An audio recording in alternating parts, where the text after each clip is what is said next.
well, back on the horse, I suppose. Gone back to the drawing board a little bit. Not feeling incredible confidence in our deck choice lately. The metagame has changed pretty dramatically, and we've been picking some that have not been doing so well. Sort of started with this, where we had a little bit more one-drops, and we were leveraging sort of just the dragons with all these castles. And we're doing okay with that. Obviously, climbed pretty well.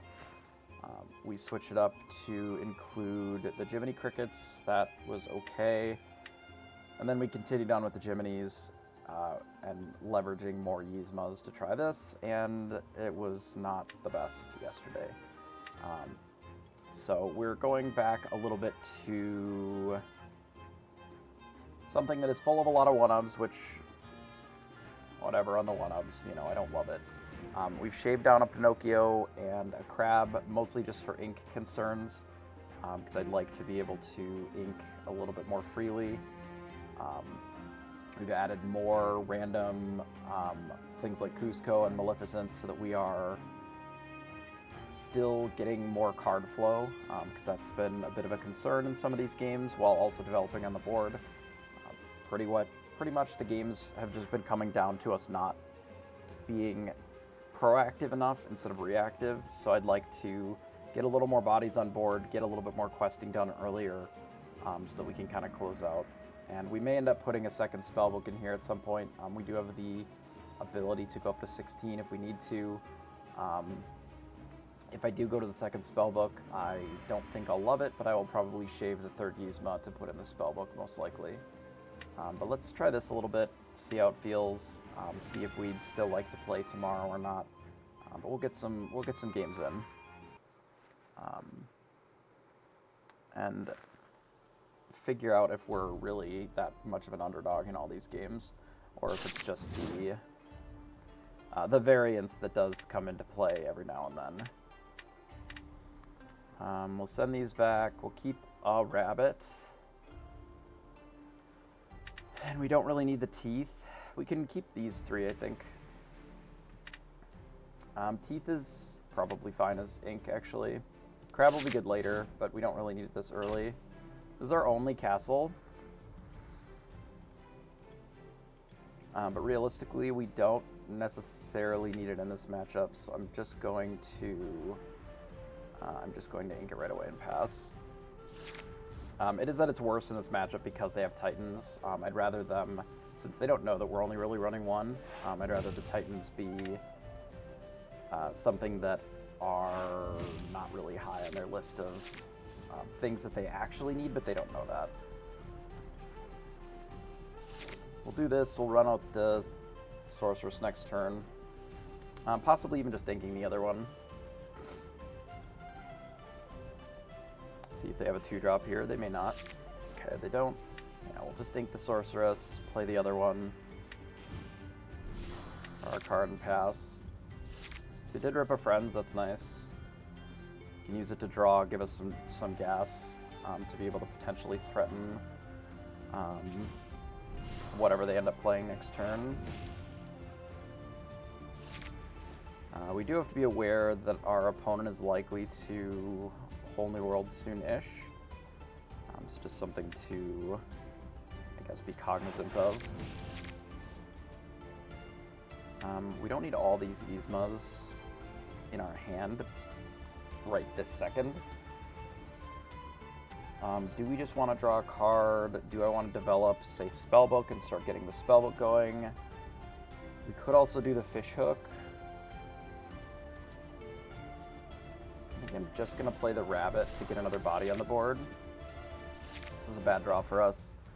Ideally, we have those in our deck and not in play, but they may not have the Whole New World just yet, so it'll be a little bit up to them. They've inked 2 of their Cogsworths now, something to be aware of. They decided to play a Beast, which does have a turn before we can really interface with it, because we don't have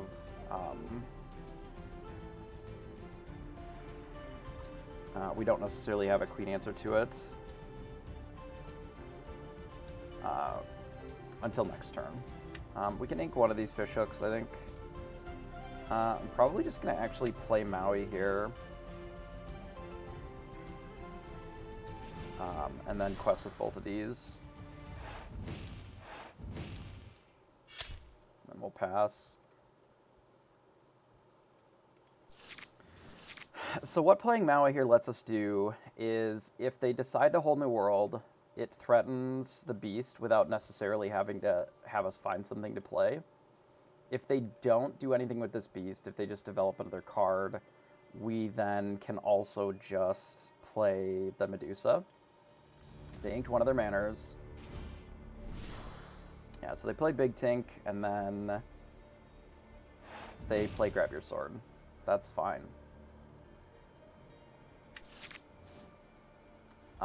We don't even necessarily have to use the Maui on the beast. We can actually just Medusa if we want. And then keep the threat up on the Tinkerbell.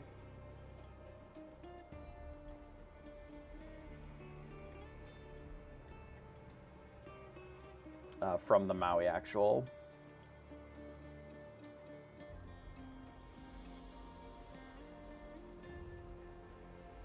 I wonder if they thought the Maui was going to be dead. Like, if they miscounted.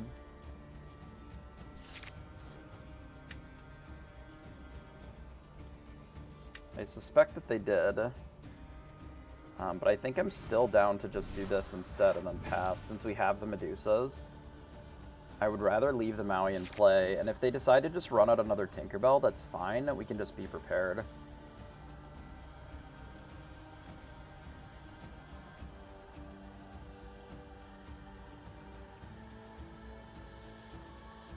Seven. Okay, so they do decide to just hold New World.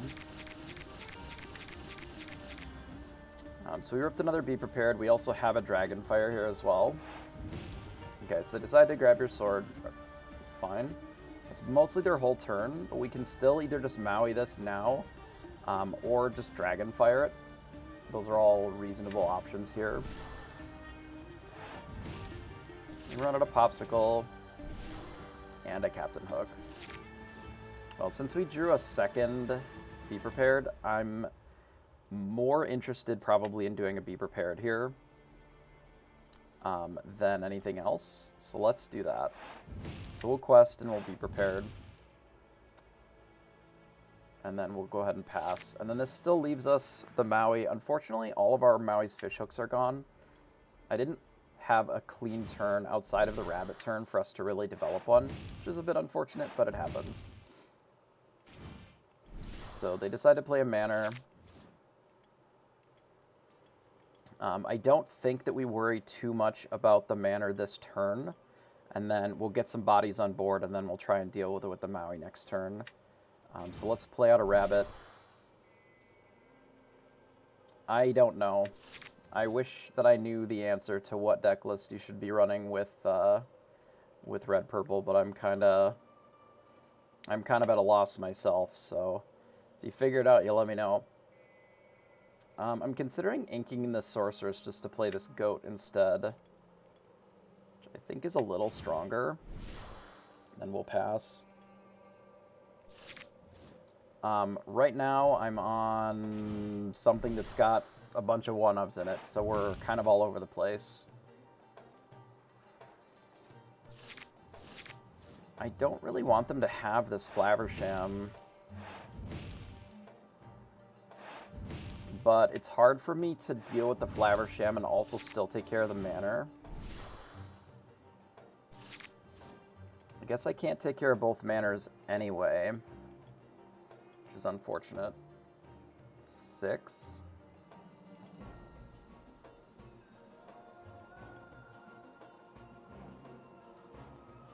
I could just play this on the Flaversham and then hit the Manor. Might actually be fine. I can hit one of the Manors for 6. That's really awkward, actually. So this is 6, 10, 12. So 17. So we're one short of being able to kill it if we don't have the Maleficent next turn. I'm just trying to figure out how we attack these. I guess we can just hit one of them twice and then pass. And then if the Maleficent, like if our board lives, right, I can still just take out both of these even without playing the Maui. And if for some reason some of our board is dead, then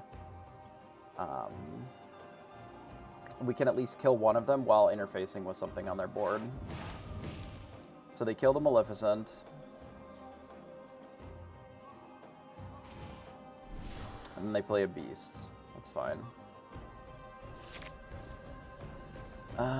Because we can kill the beast with Dragonfire, I think. Would make sense to me. Yeah, let's kill the beast with Dragonfire. We're going to take out this manor here.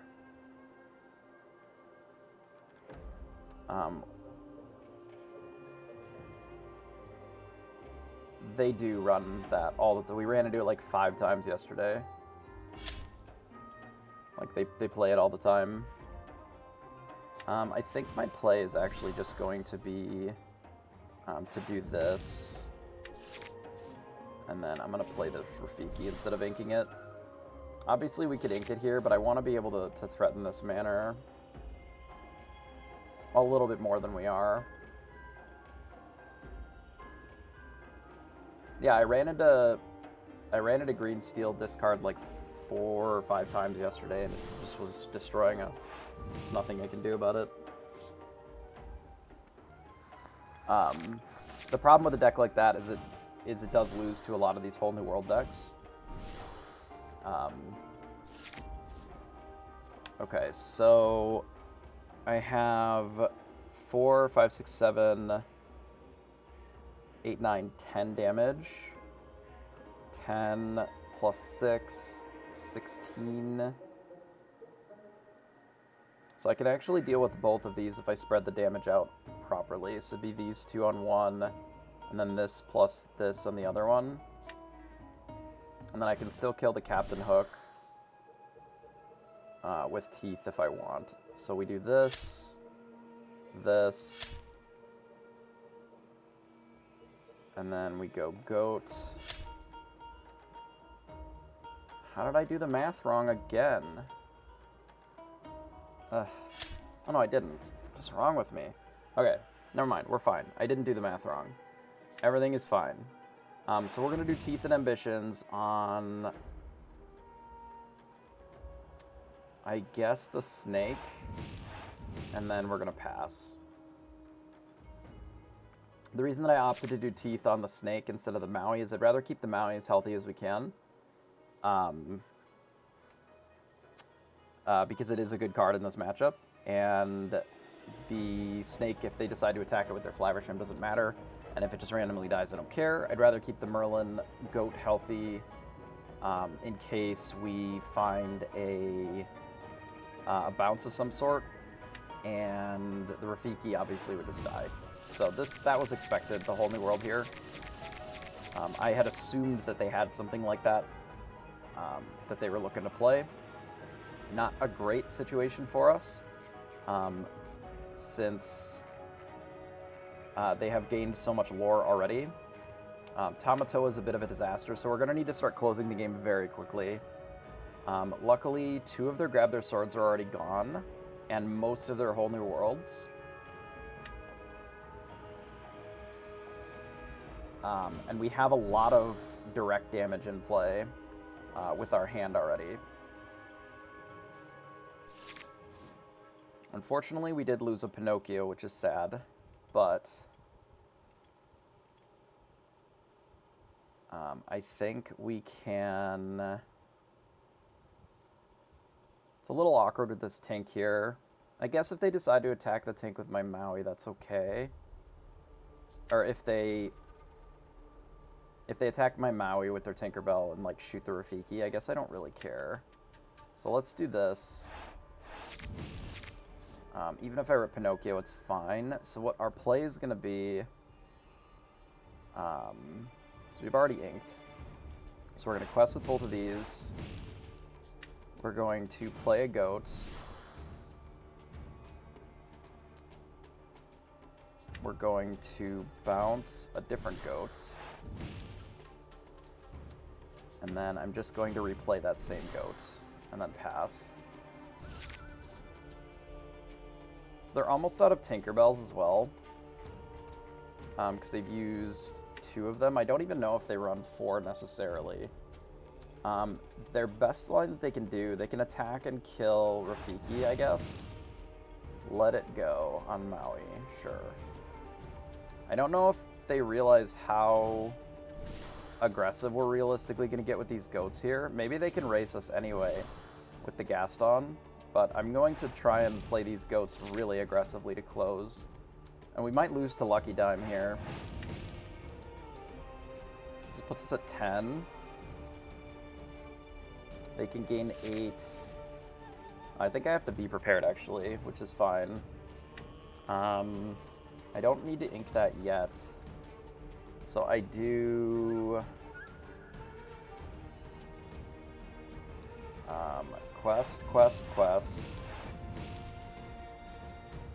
And then we be prepared. And then I think my play is to... I want to keep the goat in hand. It's my last goat, I think. No, I have one more in the deck, because I don't think I inked one this game. But I think what I'm going to do is I'm going to play 2 other things, because they don't know that I have a goat, right? So I'm just going to play these 2 things and pass. And then if I get to untap, then I can do more goat shit to finish off this game. But Be Prepared was a very fortunate draw there, because they actually could have killed us with the dime. They gain 8. We might have been okay, actually. It wouldn't have been great. It would have been pretty close, but we might have been okay. So they do these 2, so we just quest. We play a goat. We bounce the goat. We ink this. We play the goat. And then we bounce the goat. Right? So, because we were a little bit more aggressive, we had a little bit more guys in play, we were able to just keep questing, have enough that we can just turn the corner with a bunch of goats. Obviously, the whole new worlding us into a handful of goats and snakes was pretty good. I don't necessarily think that matchup is terrible for us.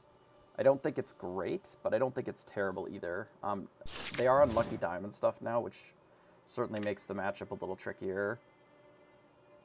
So we have teeth, we have a snake, we have a goat, and we have a rabbit. This is a pretty good hand if we get rid of those Be Prepared. Classic. Big classic there. They're running Yzma now. Interesting. Well, we have our Minnie Mouse either way, which we will be running out on 1.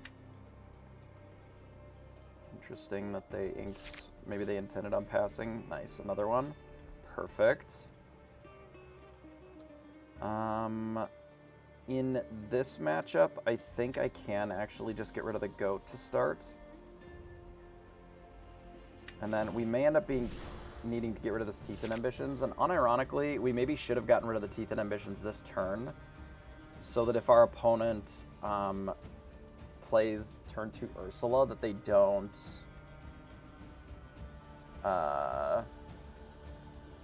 take it. Wow, they're on Bucky. Interesting. Okay. when we don't need this Maui, what we need to do is just draw cards basically every turn. Bucky is just my favorite card.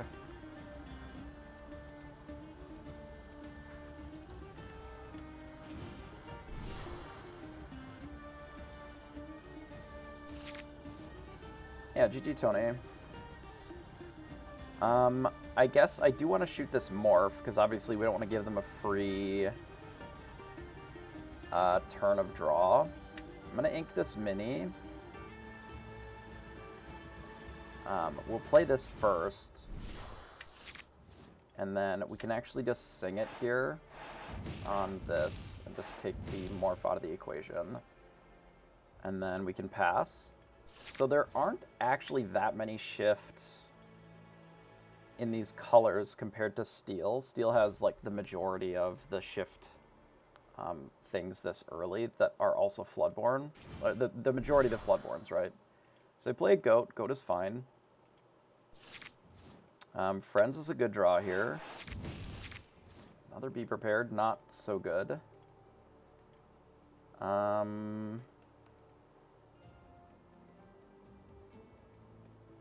I guess the play is just the rabbit, huh? And maybe we'd get rid of this teeth.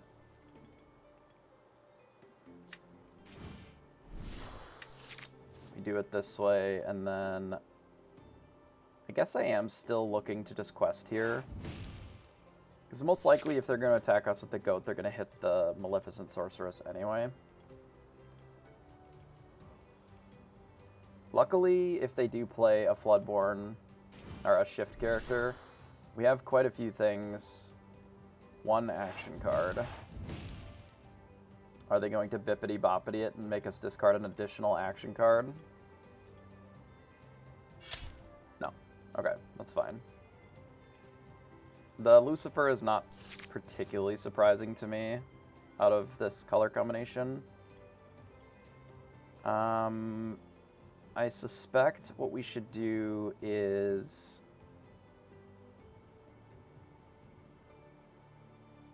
probably take out the Goat here. We'll quest with our rabbit. We'll bounce the rabbit with the snake to draw a card. And then we don't necessarily need the fishhook in this matchup. They do have like Genie and such, so maybe it's better to keep it. I was debating on just playing this Rafiki.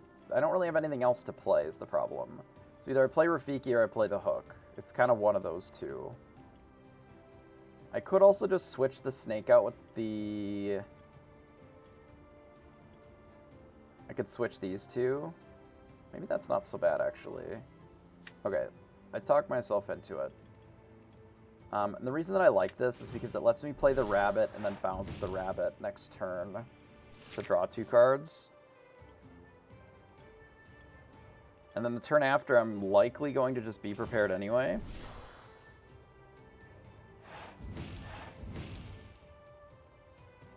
Their whole hand might just be Lucifer.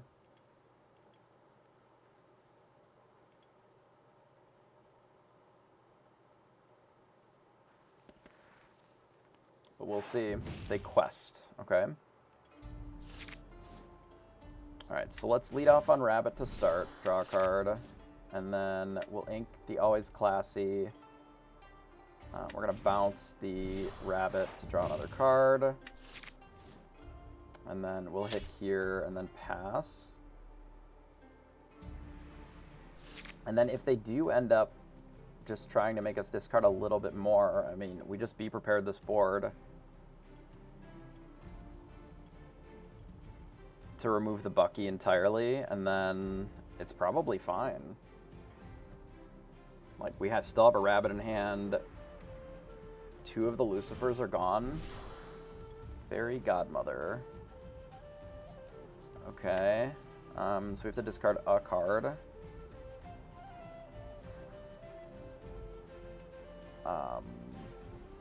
Maui, I guess.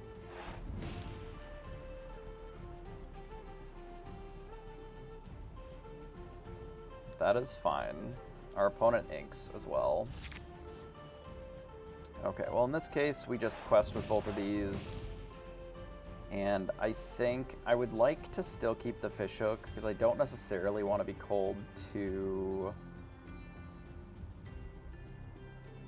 Genie. So I think I am just going to ink the Sorceress and then be prepared. Which feels pretty good overall. We still have 4 cards in hand. The best thing that they can have, I suppose, is like another Lucifer. Because most of our Be Prepareds are gone. Okay, so they play a Fairy Godmother. Your character's gain. So it has to quest in order to do that. Okay, so let's play the rabbit. And then, do we just play another rabbit? Alright, I've decided we have the Yzma. We can always dig out of this, I suppose. Let's just do this and pass.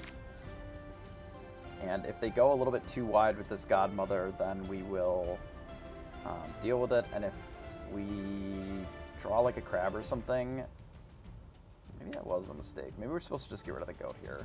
I don't know. Turns out it doesn't matter because we have essentially worn them out of resources and drawn too many cards, so they couldn't keep up. That's how we've changed the deck. So we have that as more of an option because we just have a little bit more draw than we had before. Or at least a little bit more hand smoothing to go with our draw. So this is the same opponent again, so we want to get rid of this. The Maui is not necessary here, neither is the goat.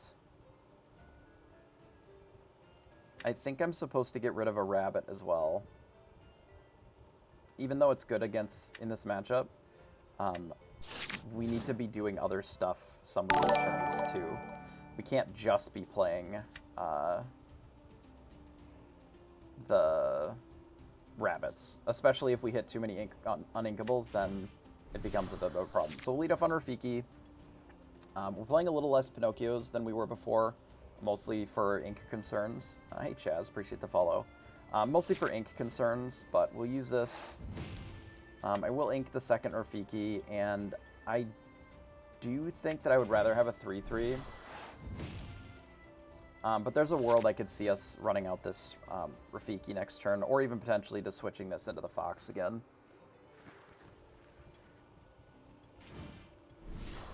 Okay, so they play Bucky. I don't think I need to switch this into a Fox. I think I'd rather just Friends on the other side now.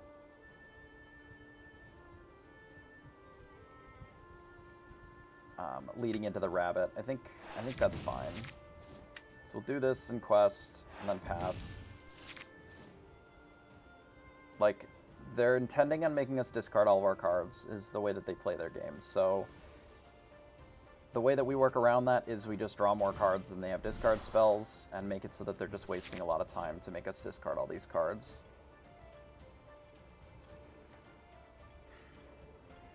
So I get rid of the goat. Just one goat. I'm going to probably play the other one. So we'll play this, draw a card. Steer and pass. So Ursula's a bit scary here.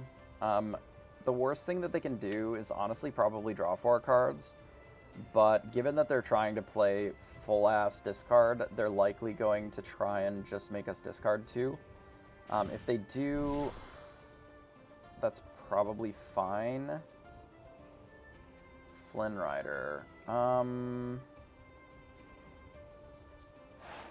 Okay. Well, we'll see. I don't love it if they do that, but yeah, so they're just making us discard 2 cards. So we're going to have to get rid of this Be Prepared, most likely. So we'll have to get rid of Be Prepared, because we have to discard 2.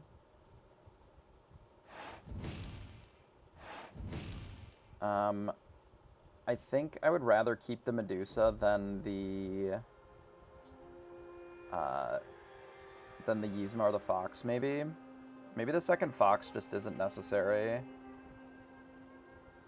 At least these give us a turn 6 play.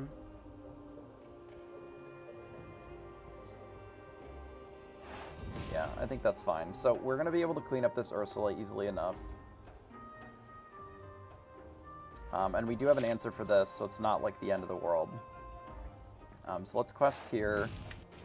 We fox, bounce the rabbit. We draw. So we hit the Ursula. I will try to hold on to this Dragonfire, because we can discard it to... we can discard it to the Lucifer if they play one. But we'll go ahead and have this. I mean, we're not in an excellent spot here, given that they are playing so much discard. This doesn't do anything, because we don't have any songs. So they get rid of the second one.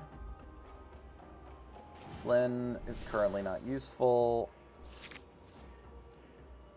We probably just kill the Ursula the Deceiver and leave the Flynn Rider in play.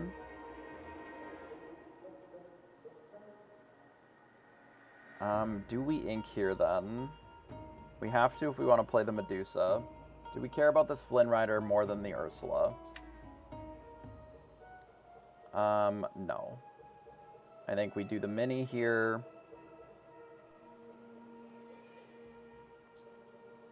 I run up a 4/4. We kill this. Because we can always use the Dragonfire on this if we need to. I do that, and then I quest with just the 3/3. I think I leave back the 4/3 because they could just kill it with the Ursula. And we don't need to leave that. Like, this trade is fine for us, but we can maybe do something better with this Fox. So play another Flynn Rider, which makes us discard a card, which is unfortunate. Is it weirdly this rabbit? No, because the rabbit can interface with these pretty well, right? That's tricky. So we have an answer to one of these, but not the other one. If we keep the Dragonfire.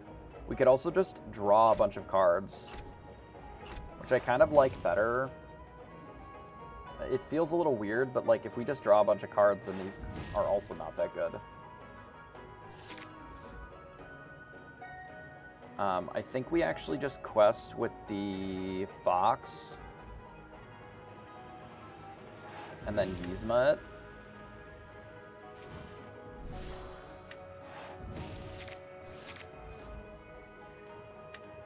And then we can draw 2 cards with this. And then they concede. Yeah.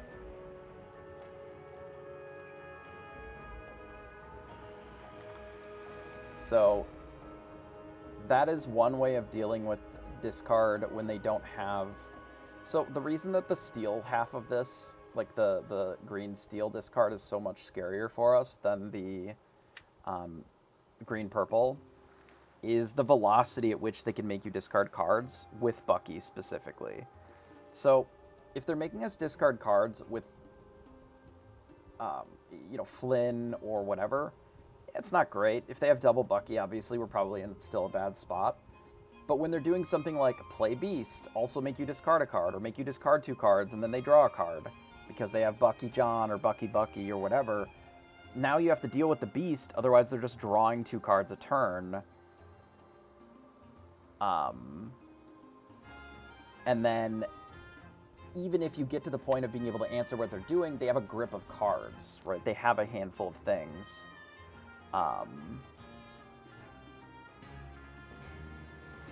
Which, you know, ends up being brutal because, again, you can try to outdraw them as much as you want, but eventually you are getting outcarded and you're discarding cards. Like, you just get buried. It's rough.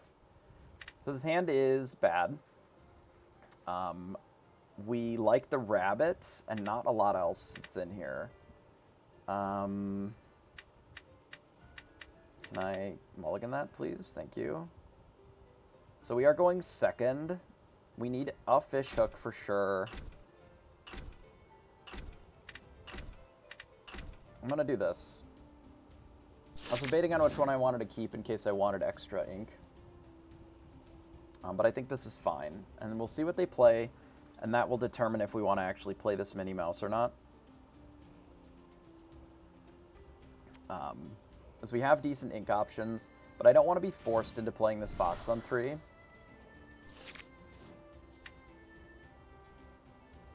And certainly with the Rafiki, I like that even less. So I don't think I'm going to play it. I'm just going to pass. We're likely just going to ink this, and that's fine. I can even play it turn 2 if I want. But I'm more interested, I think, in just playing a Fishhook on 3. And then leading into one of these two, depending upon what else they play.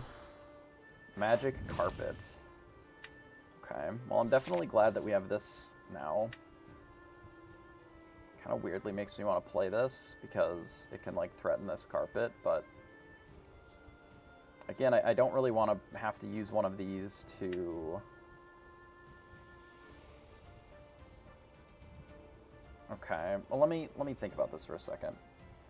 Actually, here's what I'm going to do, is I'm going to play this goat into the inkwell, and then I'm going to play this instead.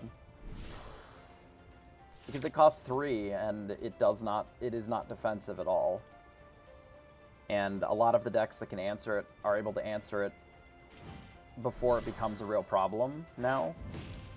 And it is really bad on the draw, because it is just a 1-3 for 3 instead of something that draws you a card, or a 4-3, like it doesn't do well against locations. It doesn't race locations, like it's not keeping up with them. It's even at best. So it becomes this weird situation where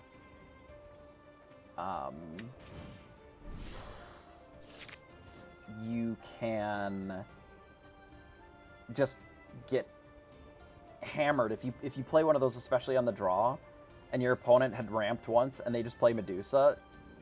That's terrible, right? But if you at least drew a card, or if it was a Fox and you interacted with something, like that ends up being a lot better. The mini is okay, but it just, there's a lot of matchups now where it just isn't that good, and you can end up just getting beaten up pretty badly if you're running things like that out. So they can move something to a location. This, we can actually just kill that with the Fishhook here. Unfortunately, we're in kind of a bad spot, because one, we have like literally no ink, which is just bullying us. And two, like, how am I going to deal with this castle without letting them draw a bunch of cards? So if we mini and kill this Magic Carpet now, how are we dealing with this castle next turn? Because we're just, like, not playing anything. We could play a 3-3 this turn if we ink the Fox, but then we don't have any rush to deal with this anyway. Which therein lies the problem.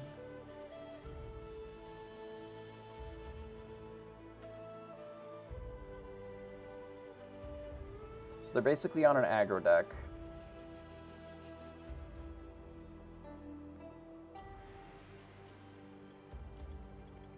This is rough. I need to save the Fox. We can just kill it next turn with the Fox regardless. I think that's the conclusion that I have to come to. And then just do this. And then we'll just have to do it next turn.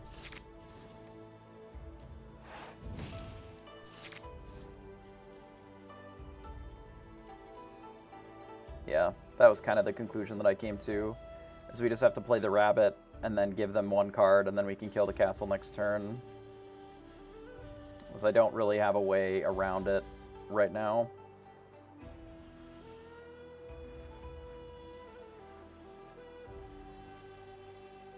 Like, we get 2 draws to an inkable. And if they kill the rabbit, that's fine. Like, we're drawing the card either way. Could just rip a Maui as well. That'll work. We couldn't use Mini to kill the carpet that turn, because Mini does not have evasive. We could have paid 2 to give it evasive. So this is only free if you have a Maui in play already. If you don't have a Maui in play, then it costs 2. Generally, you have a Maui in play a lot, right? So then, you know, it doesn't seem as brutal, but you do need to have a Maui in play for it to have the evasive. Oh, we're playing the rabbit. Yeah, I thought about that, but then we, like, if we don't rip an inkable, we're just dead, because then we're not advancing the board either. I think what I'm going to do is actually just kill... Is this one in the location? Oh, the Pinocchio's in the location? That's annoying. We ink this. Now, we could actually still kill this and the Pinocchio, right? And just leave the location and play this turn. Because we give this evasive, we hit here. No, we can't do that. We have to do...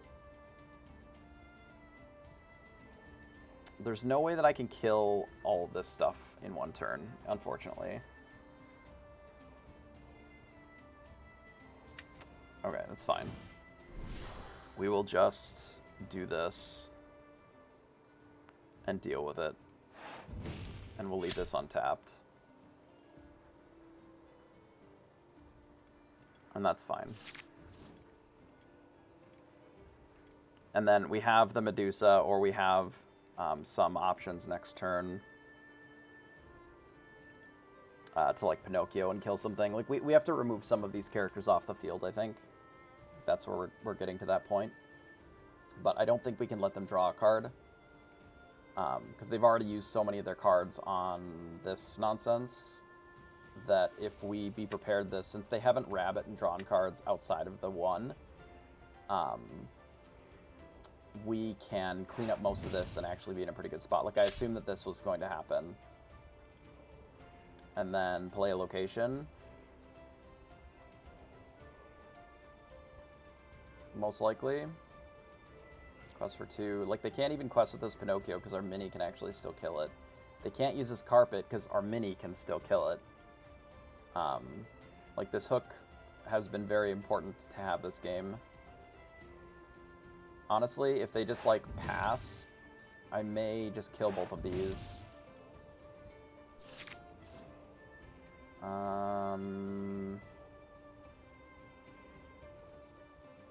We can kill both of them if we use the fox. I can just kill the Pinocchio this turn with this anyway.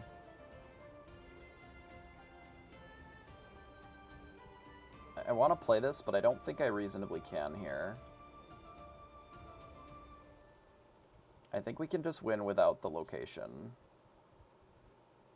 Because it's just more useful as ink here. Like, I'm just looking to clear up the board. I'm just going to do this and this. If we don't have to get cute, we just advance our board a little bit. And then the turn after, we have rabbit and the fox. And I think that'll set us up better. So our opponent literally just didn't play anything last turn. And now our board is pretty okay.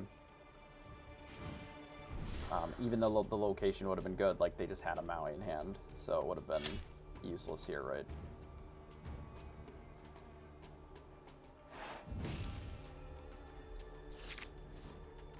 Okay. Draw 2 cards. Ink Cusco, likely. We'll play this first.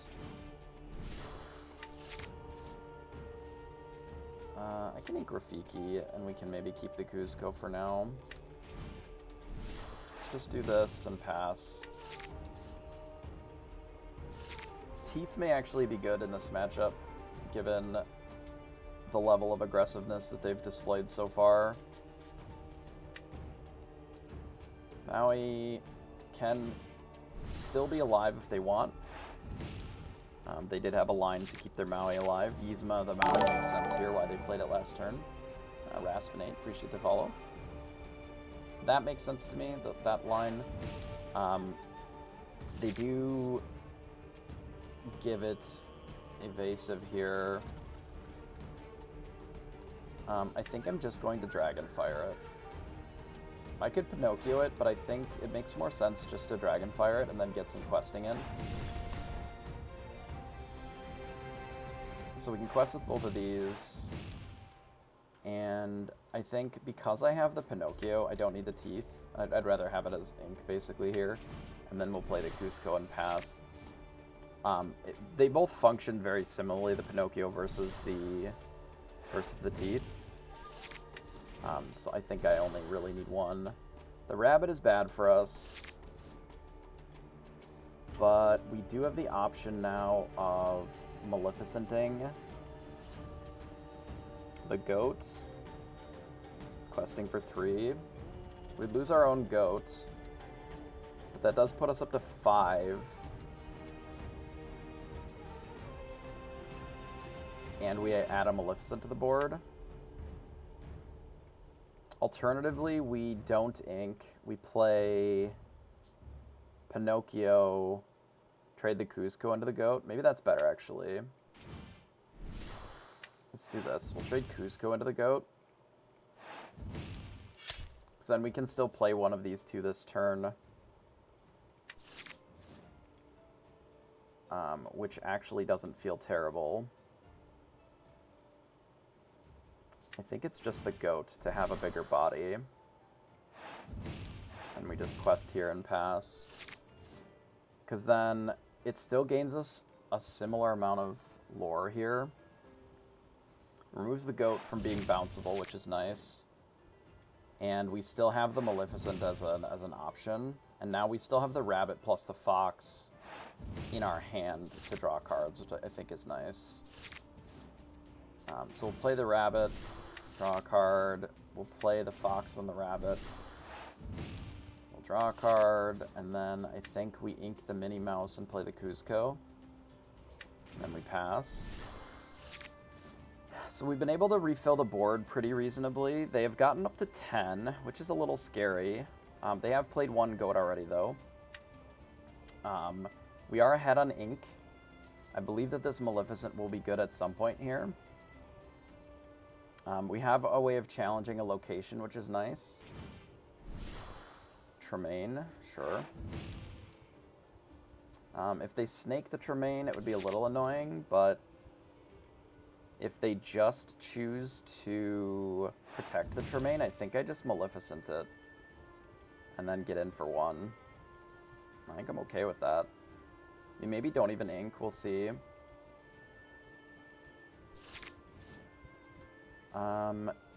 Since they've indicated that they have Tremaines, this could be a play. I'm actually fine with them Tremaining if I just have a Fox in play, though. Or if I have a Fox and a Maleficent in play. Like, we can just do this, and I think that's fine. We can actually hold on to this to play post, like, a Be Prepared. This is a little bit of a resource-tight game. We're only a little bit ahead of our opponent.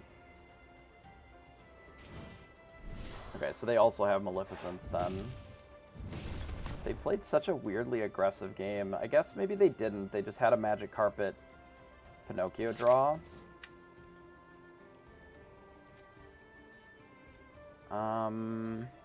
Okay. I don't think I'd be prepared this turn, but I would like to do it soon, probably. I'm going to do this, and I'm going to Yzma. I don't want to Yzma the Maleficent. I'd rather just be prepared or hit it with the Maui. Because it makes those cards a little bit better for us. Especially when I could do something like this.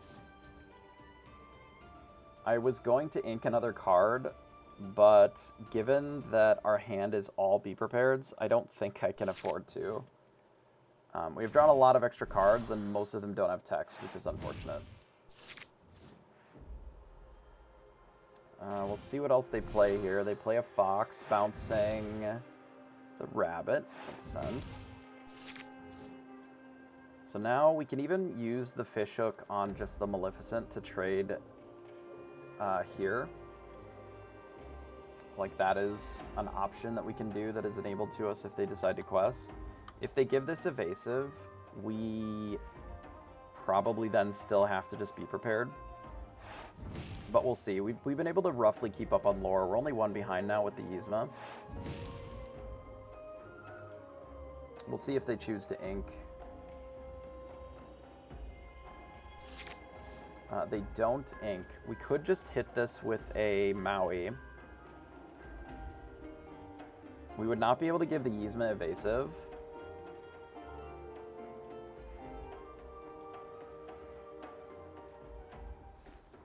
Because we only have one fish hook here.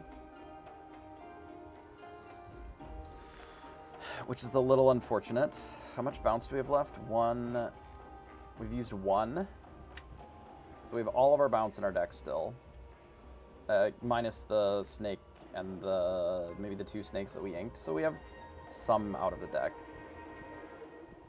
Yeah, I suppose here it is still just be prepared, probably play the Minnie Mouse. It's not like the be prepareds are really getting that much better, if we're honest. I think I'm going to... Do I even play the Minnie Mouse here? I do think I should play it. Makes Medusa better for them. Maybe I just pass. I'm just going to pass, and here's the reason why. So if our opponent runs out like double location, I want to be able to answer both of them or have a decent chance of answering them. Mostly because our opponent is drawing cards and we are not. Like, they've caught up to us in card draw, and there's not really anything that we can do about that currently.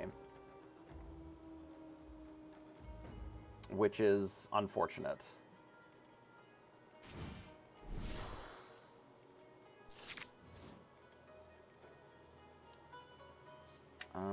Okay.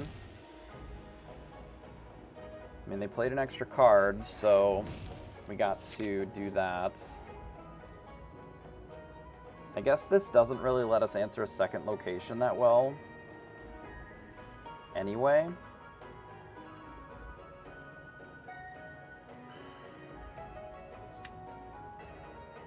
I'm gonna do this and pass. If we're not playing it, we don't need to have it in our hand. Rabbit number 3. How many snakes is this now? Oh, they haven't really bounced a lot of things either. Hey, Redeemer, I appreciate the Prime sub. So they ran 3 things out again. Realistically, the same 3 things. And all we ripped was a Maui. So I guess we ink a Maui. Like, I kind of have to play a Be Prepared. Like, can't just let them have 3 things. But now I can actually play a rabbit and draw a card. And we're not in a great position because we've had to use all the Be Prepareds and our opponent hasn't. We've used, what, 3 now? We knew that they were going to Medusa us. That is not a big surprise to me. Which is why I waited until I had a second rabbit to do that. So we do have our last Be Prepared, which ideally we're not using ever, but we have it now. Our opponent has 1,000 cards in hand. They have played a lot of them. We could just Be Prepared again and then run out another fish hook. Like, how many of these idiots have they played? Like, all of them? Jesus. That is all of their Rafikis and most of their ones. Like, their hand can't be that good at this point.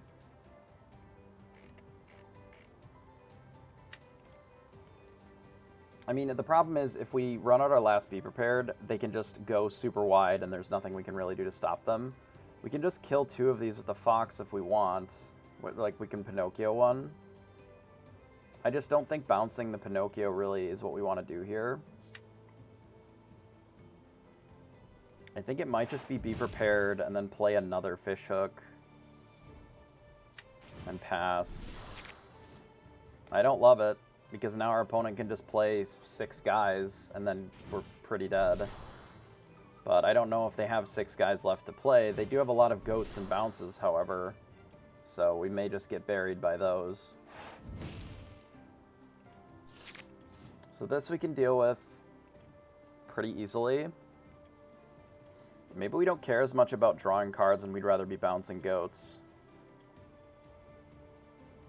How much is this? This is 5, 6, 7, 8, 9, 10, 11. Maybe we run out the rabbit. Like, I'm going to Maui this goat here.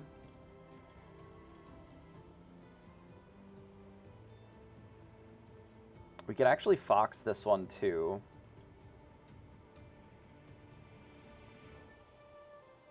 Maybe that's better. Okay, maybe I do like that better, actually. So we do this. We have a... I don't know. Maybe this is a mistake, but this is what we're doing. Play this.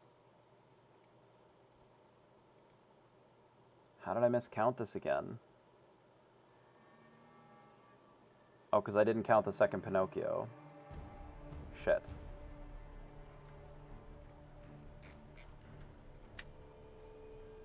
Shit.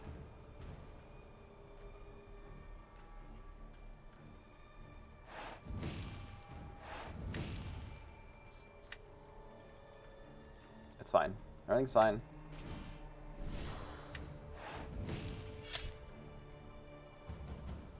Everything's fine. Alright, so we hit those and we pass. What card is Magic Carpet? Magic Carpet is a 2/1 evasive that says tap, move a character of yours to location for free. It's just a 2-cost, 2/1 evasive. Okay, so they cast Be Prepared.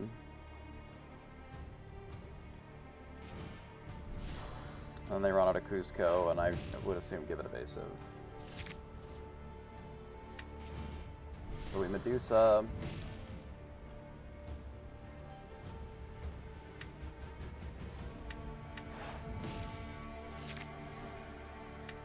I'm just gonna play the rabbit. And not this Rafiki.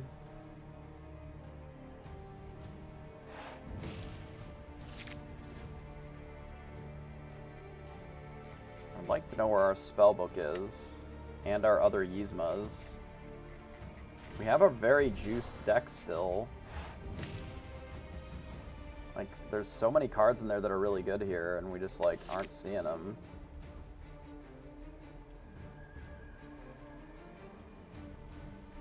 Our major issue at this point is that our opponent has action and we don't. So they have been able to... We were on the draw this game.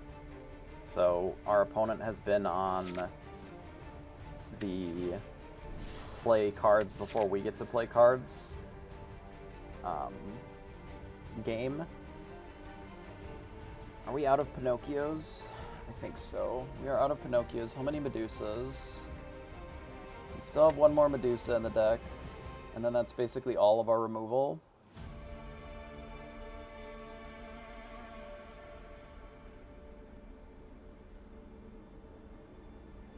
My assumption is if they go to 17, we die. Snake, snake. They could really easily just have goat and snake in their hand, or goat and fox. So I can't really let this Tremaine quest if we can avoid it. I think what I'm going to do is I'm going to bounce here.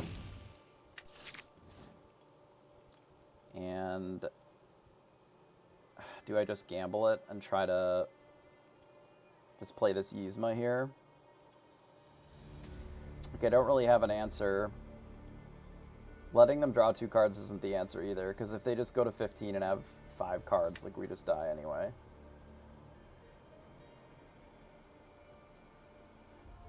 So I guess it's just this. I should have inked this Rafiki there. Okay, so they play Maleficent. I mean, we're just dead. They know that we have no Be Prepareds. And we don't have an answer for the Maleficent then either. I guess maybe I use the Be Prepareds too aggressively. I don't know. I mean, I suppose I can Yzma this. Maui here, Yzma this. They go to 18. The problem is that we're just not advancing the board. Which means that we're not progressing towards winning, right? Like, we're at 10. We're at 11. Like, we don't have anything that's closing the game here. We are just behind on all of the action. Because Be Prepared is inherently, like, an incredibly negative tempo play. I can't tap this. I can kill this. I guess we have to leave the Medusa in play.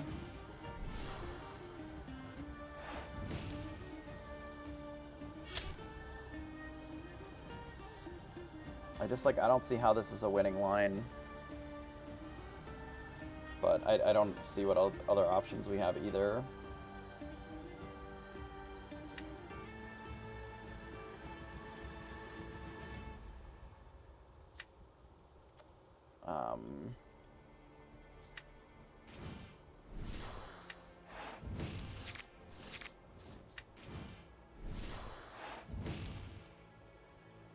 I guess it's just this, and then we lose to a goat here.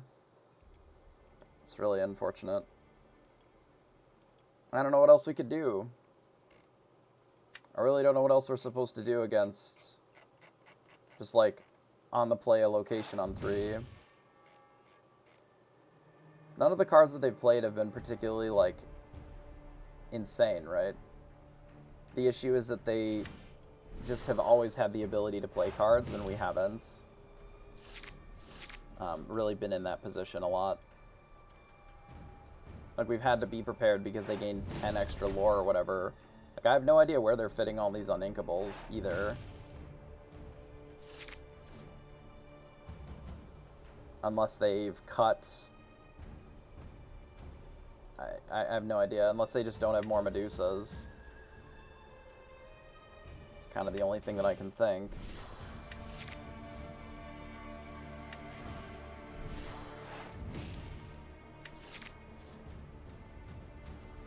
I left myself dead here, actually. What did I need to answer this? Do I have anything, even?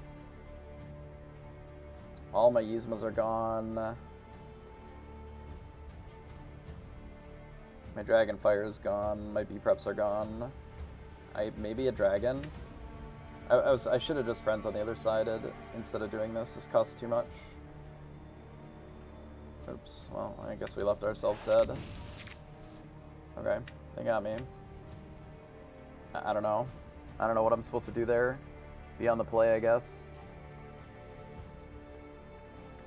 I love best of one.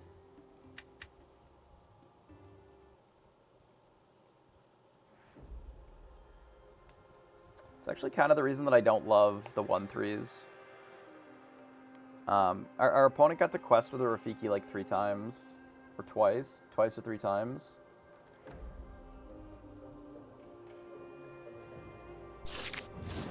We'll see if it matters here. We have the Rafiki ourselves. We do have a castle. We probably will need this at some point this game. We might put the castle back in because we'll need it later. Kind of same with the goat, I guess. But we can just do these 2 for now.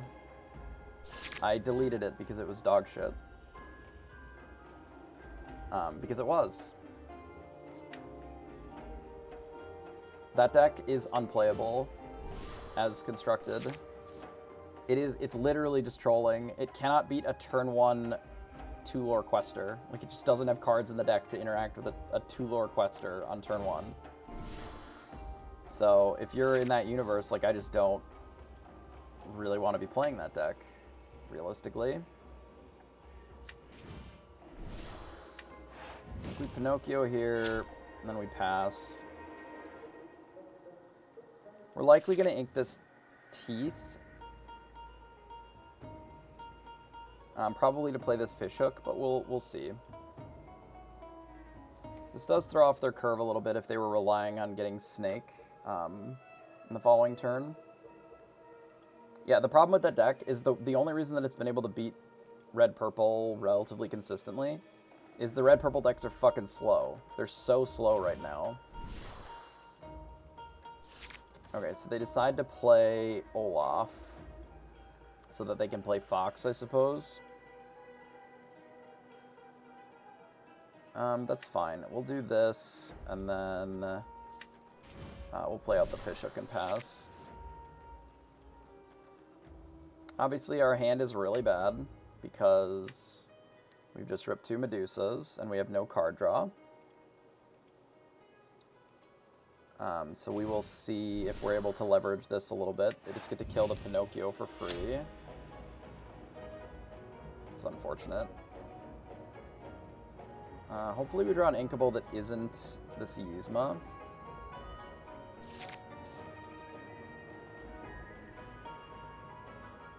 It's kind of brutal, actually.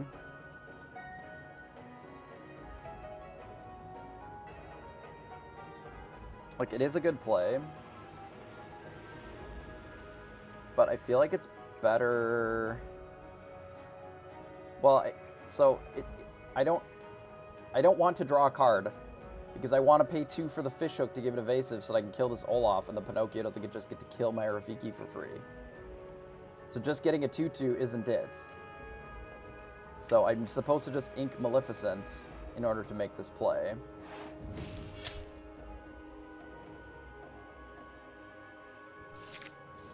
And then we'll just have to hope that we rip a rabbit or something next turn.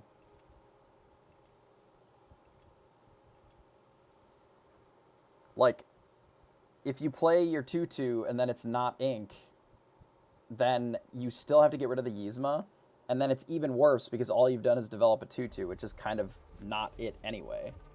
It's fine, but it's not great. Like, our opponent is already burying us because they've got a rabbit and we don't. So, like, we don't have a great answer to this currently. Well, we found a rabbit. And I guess I have to get rid of the friends on the other side.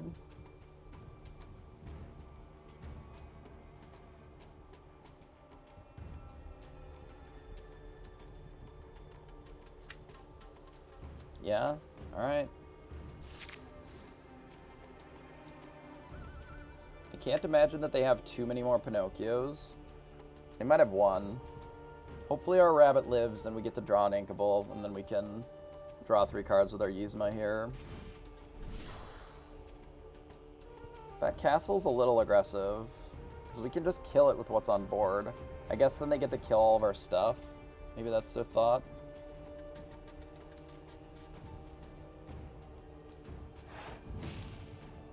Yeah, I suspect that that's what they're thinking. Well, it turns out that we didn't draw an Inkable anyway, which is rough. Could just kill the rabbit with the Rafiki, and then hit this for 5.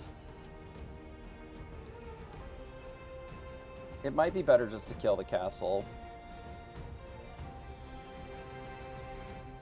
It's probably better just to kill the castle here.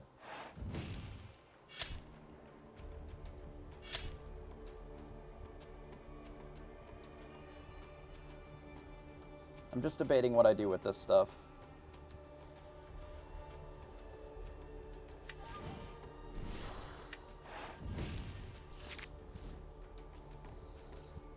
I think I have to play the Pinocchio, because I have to be able to threaten anything, and I likely am going to have to use this Yzma on the Pinocchio. I mean, they might just have Tremaine. If they just have Tremaine here, then I get to sack the Pinocchio, which was one of the reasons that I played it.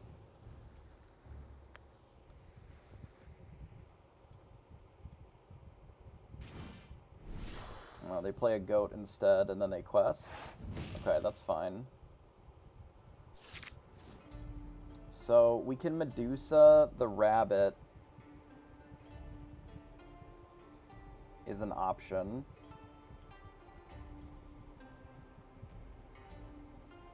We can kill this, Medusa the rabbit, and then they just have a goat that we can Maui. We'd have to get rid of the Yzma then. I think maybe just drawing cards with the Yzma is better this turn.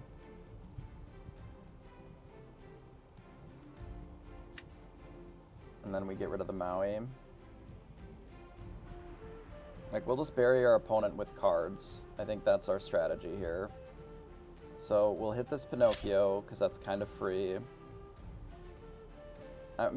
Do I do the Yzma or do I do the Medusa is really the question this turn. And I think the play is just the Yzma on the rabbit, and then we just draw 3 cards, because now we have a lot more to work with going forward.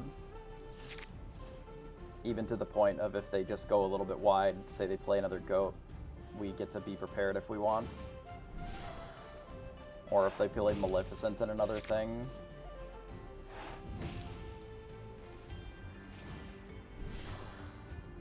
Not Snake, though, ideally.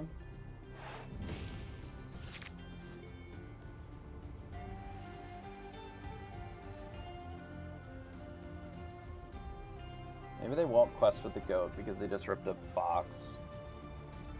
Probably be our best case scenario. No, they just do. Okay. So we have a few choices. I don't love any of them necessarily. We know that they have a rabbit.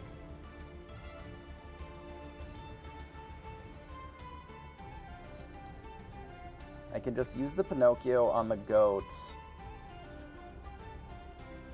quest with Yzma, and then play a Medusa.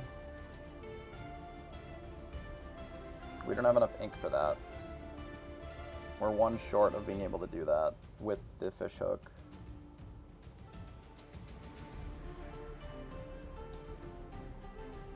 Which is unfortunate.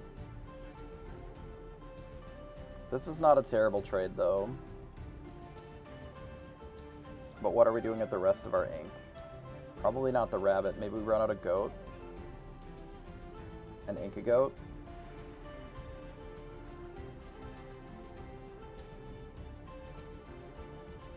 I don't really want to do Yzma here. I think I could be prepared this board. But it feels so medium. Especially when I can just do this. Right?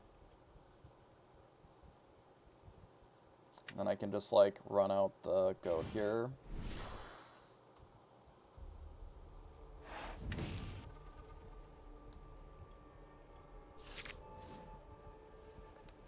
I did have to ink in that spot, I think. So, if our opponent Tremaines, we sack the goat. If they Maui, then our Yzma's dead, that's fine. Means that they don't get to develop their rabbit this turn. Okay, they opt just to rabbit. Rabbit plus fox, so then they fox the Yzma. Ugh, okay. Or are they just gonna quest? Oh no, of course they're gonna quest, because they still get to fox the Yzma.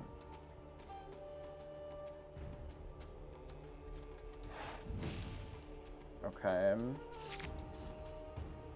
We are getting a bit buried in cards.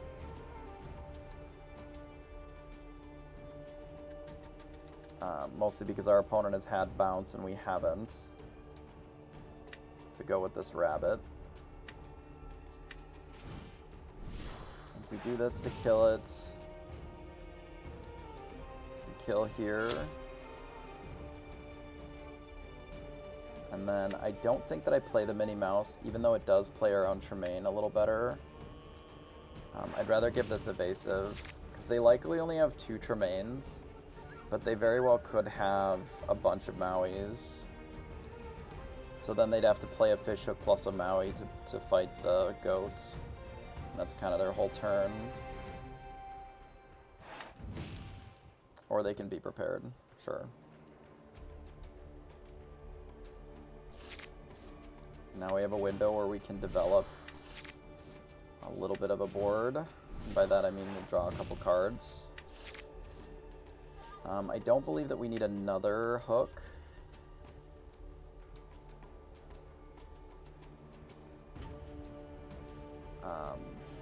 It's okay, but I think we can do this instead. That could be wrong, that the crab is just better. I'm not actually sure.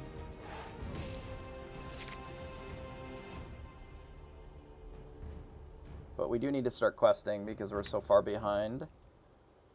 We did make our opponent be prepared first, which is good for us. I immediately said that we need to start questing, and then now I'm already considering not questing to sing here. I'm going to use this Medusa on the rabbit, I think, for sure.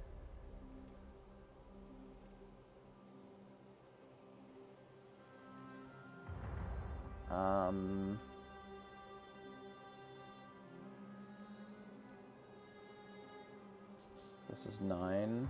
Oh, we can do this. Yeah, I think we Medusa the rabbit. And then I can play this castle. We can ink the crab and play castle here.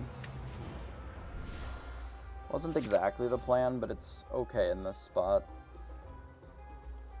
Because now they either have an answer to the castle now, which then means they're not attacking our board, or they develop a bit of a board themselves, and then we have some options, since we have a Medusa, to potentially just Medusa, fill the castle up a little bit, and then give evasive. Since they don't already have the fishhook developed, it does minimize their lines a little bit. Obviously, like, double fox gets us here, which they could still very easily have.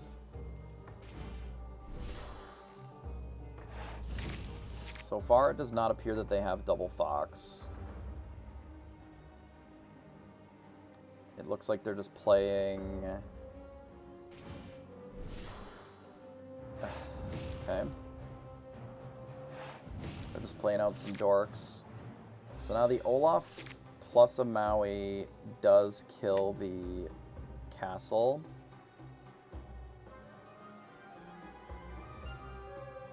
But that's kind of all that they're able to do with it. So if I use this Medusa to kill this snake, it does put us in a bit of a precarious position when they do find their Tremaines, because then we're kind of out of answers to them, but I think it's maybe fine. I'm going to play that, and I think just put all 3 of these into the castle to make them have to deal with it this turn.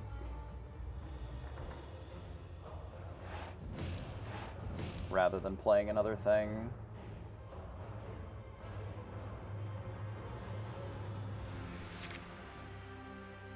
Our opponent has 5 cards up on us because they've just played less cards. It is pretty likely that they're just going to Maui this with the Olaf. They might just be prepared. So we are now out of Medusas, which is a bit awkward. But we have a Queen's Castle in place. There's some value there. They play another rabbit because they have bounced their rabbit every time that they played it, which is rough. So we play a rabbit ourselves. We bounce it. Finally found bounce, which is nice. I can't deal with this rabbit directly, unfortunately, but I can play 2 things. I don't ink any of these, but I do put one of them into the castle. Probably just the Maleficent. I guess Pinocchio makes that worse. We'll just put this one in here. I don't think I ink any of these. I pass. So luckily we have the action because we have the castle in play, so our opponent is having to do stuff with it. I assumed that Medusa was coming down. If they don't kill this castle this turn, which looks like they're probably going to with the Maui now, we had a spot where we could play this be prepared to protect the castle. If they don't have Maui here, then we're in an okay position. If they do, we do have a lot of card draw, which is nice. Like, if this castle's still alive, I'm almost certainly killing both of these. with a Be Prepared. I wish that I had 12-ink. 12-ink would have given us... Hey, Michelangelo. 12 would have given us the ability to play the Maleficent plus the Fox to kill both of these.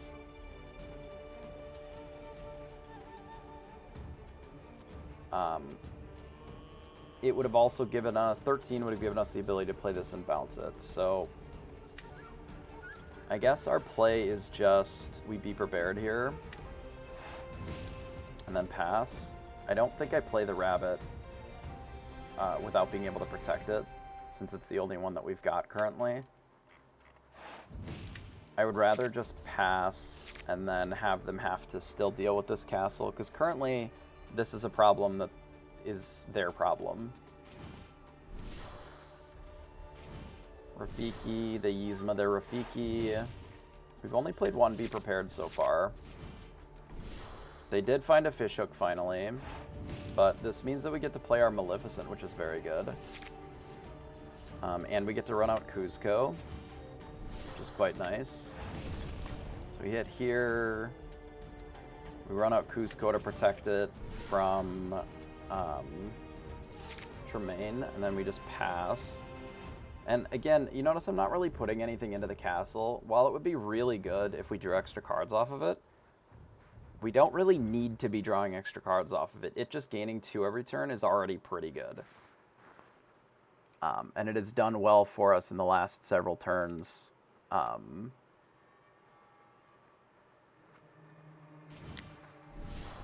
So they kill the Cusco and then probably Tremaine, which puts us to 16, which is a pretty high number. We also rip a Be Prepared, which is nice.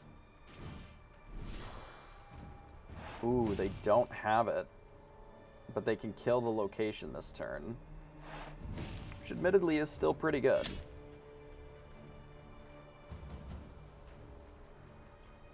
But we still get to go to 16 off this Maleficent, so I think it'll be alright. We can Maui the Fox if we want. I think we quest here for sure. So the alternative is... So one of our goats is dead already. The alternative is that we just draw a handful of cards here. Even to the point where we can put this Maleficent in our hand if we want, but we'll see what we draw.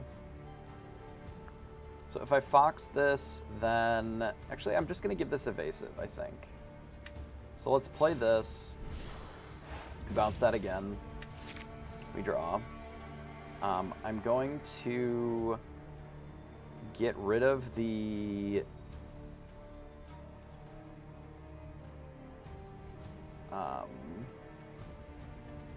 Actually, no, I'm not. I'm just going to give this Evasive. And then... Do I just pass?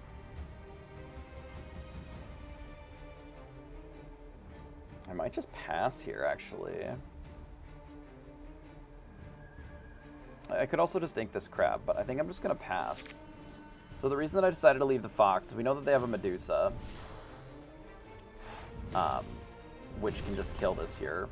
But now we have a Fox in play that I don't necessarily think that they have a clean answer to. And if they go a little too wide, we just B-prep them again.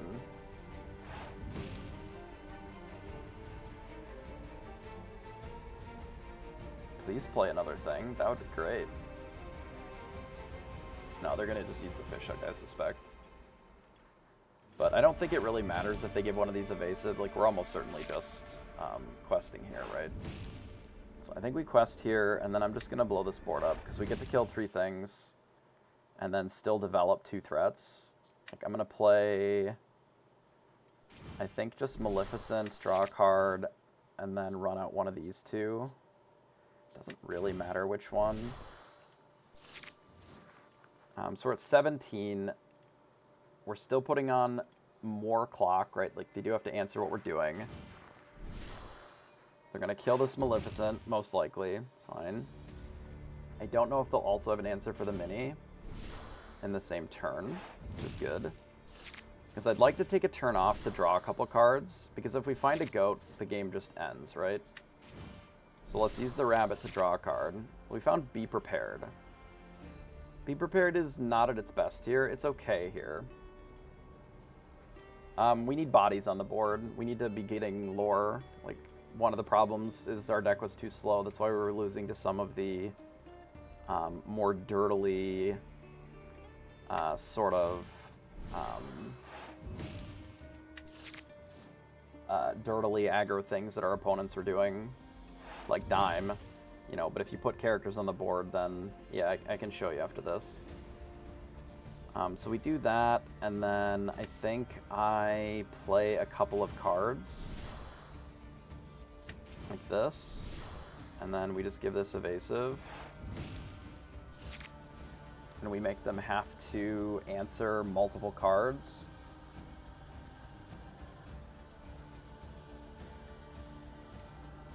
They're considering drawing 2. If they have Be Prepared, they're likely just going to quest and then Be Prepared, which is fine. They have Yzma to draw 3 cards. Okay, that's not good for us, but it's okay. They likely have Be Prepared here, but they had to get rid of a Fox to cast it. They're going to quest with this Kuzco, go to 13, and then blow up the board. We get to draw a card, getting us closer to our spellbooks and our goats. Either one would be fine here. That lets us draw more cards, so does that. Let's start with this, I think. Okay. I will play Rabbit. And then I will... Do I even bother... Let's do this. Let's play these 2. And then pass.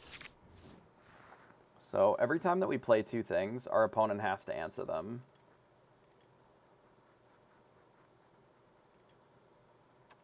We could have drawn more cards with the rabbit, but we have these Yzmas now that we can draw with as well. We are getting very low in cards in our deck, so that is generally good. So I assume that they have a bunch of Mauis, which is fine. They decided not to let us draw with the rabbit, which I can understand. They found their spellbook, which we have one in our deck somewhere. Okay. So they are looking to just beat us with that, which I suppose makes sense. So we'll quest here, and then we'll draw 3 cards.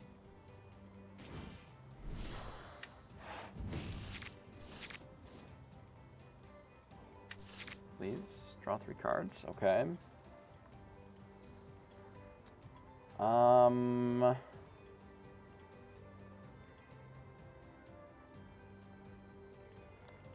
Okay, so we didn't hit the spellbook or the goat, which is obviously unfortunate. There are a total of 10 cards left in our deck as well. I suppose I'm supposed to remove this Pinocchio. Or this Maui. I guess just the Pinocchio is fine. We can remove it with the Dragonfire. And then just play Minnie Mouse.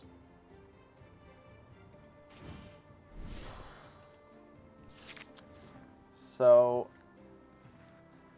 I don't believe that our opponent can win this turn specifically. Even with Goat Bounce Goat, I don't think that that's enough. It could be, though. They could have double Tremaine here.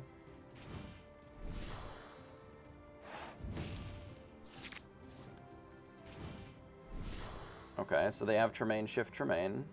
It's reasonable. A reasonable way of stopping what we were doing. Puts them to 15 with the Spellbook. They have 2 cards in hand.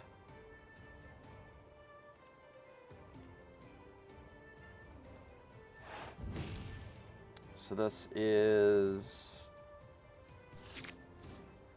Okay, so we ripped a rabbit. So this is 4-10. So we can't play the Spellbook or the Goat as a follow-up from that. 16, this would have to be Goat Bounce goat bounce. How many goats have they got left? I don't know. Probably all of them still. I guess let's start with the rabbit.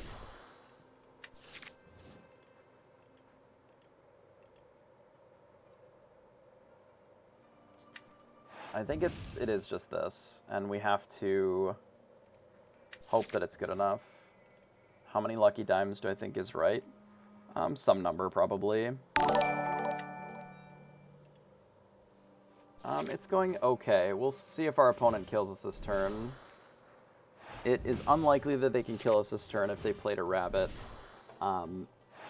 It is probably at least 2 in Ruby Sapphire, mostly because they're running cards that ink off the top randomly.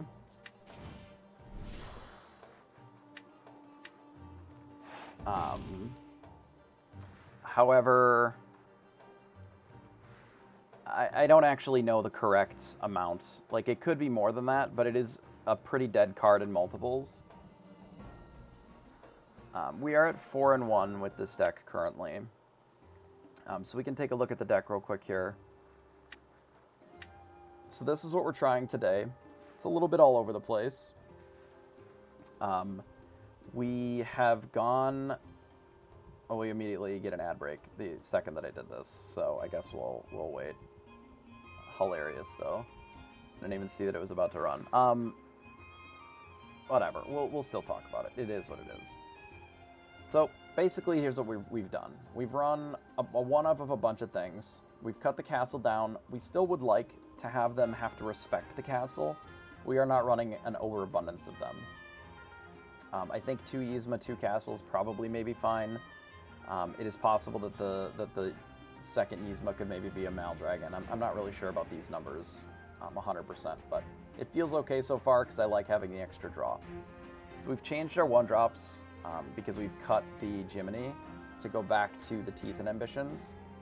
So we added the Minnie Mouse back in with 2 teeth, and then we've added 2 Cuscos. The reason that we cut the Jiminis is mostly that we were looking to add a little bit more draw that's consistent, that also is able to quest early, and then you just sort of throw them away. It doesn't matter. Something like Cusco.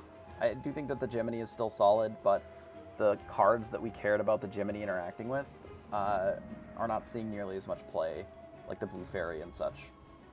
We still have some outs with the Teeth and Ambitions. This helps us a little bit against aggro decks. I have been also impressed with the Teeth's ability sometimes in, say, the Mirror to clean up a Maui, for example. You know, Maui hits in, a lot of our characters have 3 or 4 health. You know, snakes are 3, this is, or not health, strength, right? So Fox is 4, Tremaine is 4, you know, this is a 3, whatever, right? This is a 4, this is a 4, another 3 in the crab. So Maui will rumble in, hit one of these, and then what do, right? If it hits a 4, you can trade a Cusco into it, but that's a whole nother card that's on the field already. It's one of your characters that you've already developed in order to interact with the Maui. Alternatively, you can just Teeth, for example, a rabbit, and then bounce your rabbit, right? Then you're still removing the Maui, but you're forwarding your normal game plan. I think it's okay. You know, it's not the most exciting ever, but I think it's okay. So on the 2 Fishhooks, I think this is the ideal number. I would not go to 1. 3 maybe is okay in some metagames, certainly. There was a deck running a couple of whales that had 3. I think it's okay. But this is a good card, and I think 2 is a good number for it. So we have our Medusa Dragonfire split here. 3 Medusas and 1 Dragonfire. Could very easily be... it could very easily just be 4 Medusas, but I think the Dragonfire has enough matchups now. You know, killing a Maleficent, killing Tamatoa, Big Cindy... You know, even some of the now 4/4s that people are playing, like it gives you just a kill all, and it's 5. So sometimes you can use it to hit a beast if you're only on 5 ink or whatever. So I think this split is fine. I would rather have Medusas, but I think this is a necessary evil, given that the variety is kind of out there, right? Maui can't cut this guy; he's too good. With the 4 Be Prepared's also too good. We're running 2 dragons and 3 Yzmas for our sort of end game-esque things. Edging towards Yzma a little bit here just because I want the draw, which is very good. I am still up in the air. I think so, but we'll see how today goes. Yesterday was a little rough. We were a bit demoralized after the stream, but we'll see how today feels, whether or not we want to wake up that early tomorrow. Most likely we will, but you know, we'll suss it out today. So we got the Yzmas. I have shaved down on a Pinocchio and a crab, and we'll talk about that in a minute here. Once I kind of address a little bit of these other things. So you still have the 4 Rafikis. We've added 2 Kuzco and 3 Maleficent, because I want to be applying pressure to the board, to the game state, so that we can get some lore down. So the same reason that I cut these 2 crabs, which is why I can talk about it now, or cut the crab down to 2 and the Pinocchio down to 2, is I believe that our deck had gone to be too reactive and not proactive enough. And I don't think that you need to be entirely proactive for the majority of the game, right? But the game sort of boiled down to like, oh, let's protect our rabbit, so we want to hold our snakes and our foxes and our rabbits until we can save the rabbit. You know, we're prioritizing cards because we're using the 3 Pinocchios plus our foxes and things like that to trade into what our opponent's things are. So we were constantly basically challenging and not really questing. We were not making our opponent challenge us. We were using the Pinocchios, we were using the Rafikis and our cards to just always be dealing with problems instead of presenting problems until the game was super locked up, right? We would get to the point where we're super late in the game and we've maybe got a castle in play and a spell book and like a Yzma and we've got the game pretty well on lock. But if we ever stumbled and our opponent played just a few too many things that we needed to answer, we were losing. And when we run into something like Red-Blue and they would just be presenting threats that were better than what our answers were, in something like Dime, which is really just 2 or even 3 spellbooks kind of glued together, they were just racing us then. And we didn't have the ability to close the game fast enough because we were starting from 4 lore on turn 10 or 12. So I wanted more bodies that I could present. More bodies after a Be Prepared or in combination with a Be Prepared. And just in general, more things that I can sort of stick on the ground and get some lore in from them. The split of the Kuzcos and the Maleficents is for a couple reasons. Maleficent obviously can sing Friends on the Other Side, which is nice, and you get the card immediately, which is also good. But the Kuzco is not always at its best.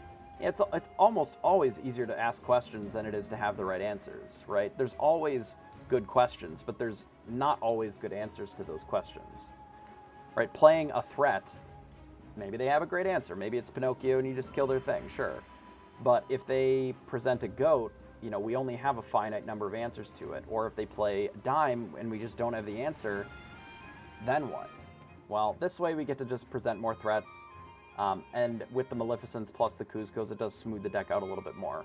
We are also not running 16 Uninkables. This is currently 15. I am testing this to see if we want another spellbook. We would likely cut something, maybe one of the Yzmas, or maybe just one of the Maleficent 3s, just to run a second spellbook. Or if we want the additional Pinocchio, or just to stay at the 15 to have a little bit of a better inkable situation, also doesn't seem embarrassing, right? So we got the 4 Friends on the Other Side. This also could be shaved down 1, potentially.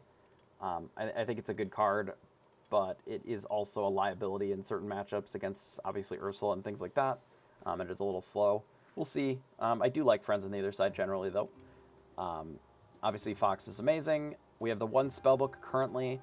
I really don't want to run a second spellbook if I don't have to, but sometimes the metagame devolves into some degenerate world where you're just battling mirrors all day, and then if you have 2 spellbooks, you're probably going to win in the mirror a lot. A, because you're getting one down sooner, but also B, sometimes you just play a second one, and then all of a sudden when you have 2 spellbooks in play, your Be Prepareds become, you know, time walk your opponent, gain 2 lore, which is really hard for your opponent to race. Because then, unless their entire hand is just goats and snakes and foxes, like, they're just not gaining lore every turn. And then eventually you draw into goats of your own, and then you can close out the game from there. 4 rabbits, this card is uncuttable. Anybody that cuts this is just playing a different deck. And then we have 1 Queen's Castle. And the reason that we've decided to leave 1 in as opposed to cutting them entirely is I need my opponents to respect that it is still a threat that can come down. And I don't want them to know that they can just freely ink Mauis in the mirror or whatever, right? Because a lot of times we have to hold Mauis. We need to have this fishhook online to be able to deal with this in the mirror. Otherwise, you know, we might just get buried if they take a turn and just double castle. It's really rough. But if they know, and this is more angling towards perhaps the top 16 where the deck lists are open, I want my opponents to know that I have them so that they have to respect it at least a little bit. Because if they don't respect it and they ink too many Mauis, too many fishhooks, crabs, whatever, and they ink all their Titans, we can just play the 1 castle that we've got. We have enough card draw that it's not impossible to find it, and then, you know, we can still get them with it because they weren't prepared to have an answer. So that was kind of the thought process behind a lot of this stuff. Again, I think we could go up to 16 uninkables, either to put in the 3rd Pinocchio again, or possibly do something like adding another spellbook. But currently we're not there. I don't necessarily hate the 2 teeth. I don't love the Minnie Mouse as a 1-drop, but I think it's necessary here. I like Hydra. It's hard to play it in this deck specifically because we have so many uninkables already. I think Hydra will probably end up being better in other decks. And it is likely a card that will get better later on when there's more things like Teeth and Ambitions in the format. Like, if they print another self-damage card or other ways of doing self-damage like this, then I think the Hydra will get better later. I want it to be better than it is right now, though. I think there are some matchups where it is just, like, very good. But the matchups where we struggle, it is not, right, is basically the problem with it. The matchups where this deck already struggles, even at 6, I think it's fine. In the same way that, like, you can ramp it out in blue, if there was more self-damage, I think that there's a Pabby combo that is probably as good or better than the Lucky Dime combo, because you can play more stuff to the board, but there's currently just not enough ways of damaging your own characters to make that work. You know, if you play the Hydra on turn 4, right, you double ramp or whatever, and you play it out on turn 4, then all of a sudden, it just bullies everything. Because it's a very easy 2-for-1, much better than Eric ever was. And people really were high on Prince Eric, but Prince Eric is just such a small body. Hydra is just this ever-present problem that you can just quest with impunity, and most of the ways that you challenge to kill things in this deck is like Maui, right? Fox. And all of a sudden, the Hydra makes that into a 2-for-1 at best. Yeah, I think Hydra works with ramp, and I think that there's probably a world where they get away from needing, like, the Tamatoa and the Lucky Dime stuff if there's additional self-damage cards, and then you can play things like Hydra and Pabby as your payoffs towards the end, maybe, as a way of winning. I think that could be interesting, but right now we're not quite there. So yeah, but that's the deck where it is right now. And why we've chosen some of those things. I don't think I can afford to run more Maleficent 3s, but, like, because I would rather add a 3rd crab before I would add a 4th one. And then I'm still debating on whether or not we need the additional Pinocchio. Because we have the teeth, like, the Pinocchio loses a little bit of value. And since we want to be a little bit more proactive rather than reactive, we don't necessarily need as many Pinocchios. Like, the logic is all there for all the choices, at least. So, you know, we'll see. Like, the Yzma could be 2, and I think that would not be unreasonable. I think that some of the numbers could be 2s instead of 3s, and then you just shift the 3 somewhere else, maybe more Maleficent Dragons or whatever. We could play the Queen's Castle on 4. If we were on the play, maybe. It's a little worse on the draw. Because, like, making them have to answer it isn't embarrassing. I like these 4 cards, for sure. I think we get rid of these 3. Because we can draw them later. We'll want at least one of these hooks, for sure, but possibly 2. We'll see. We do get to draw an extra card here, so we'll see if the...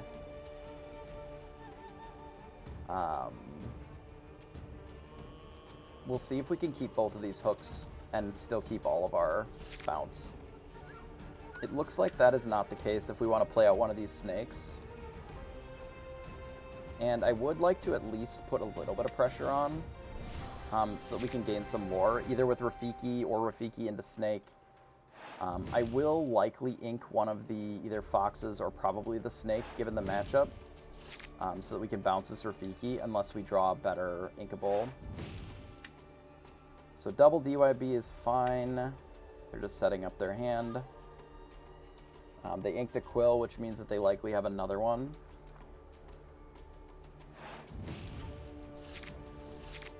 Okay, so we ripped a Be Prepared. So I think given that, we quest with Rafiki.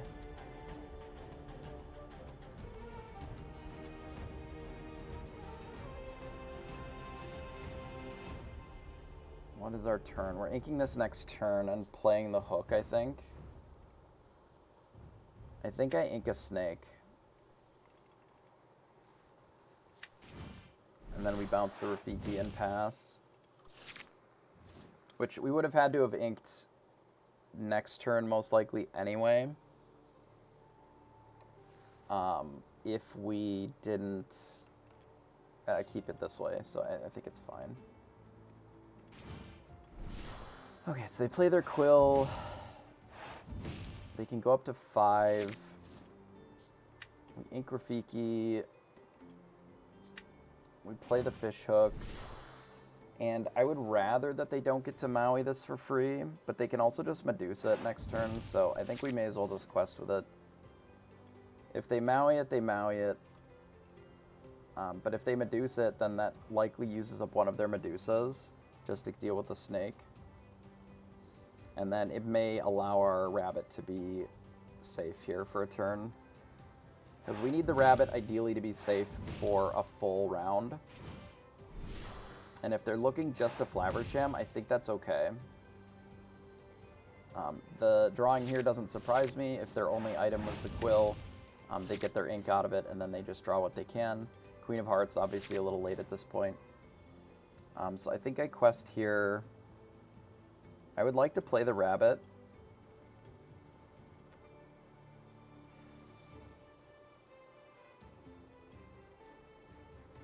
I really don't want to get rid of a second snake. But I don't know if I have an alternative, because I think the foxes are more useful in this matchup. Alright, it's fine. We'll do this. And draw. And pass. And I'm likely, if I can, going to keep this goat. I will still try to draw cards with this rabbit, but if we can't, I'm okay just blinking the goat a bunch of times. So they play the heart, and then they activate it. Now they're going to Flaversham. So they'll get their cards with Flaversham here.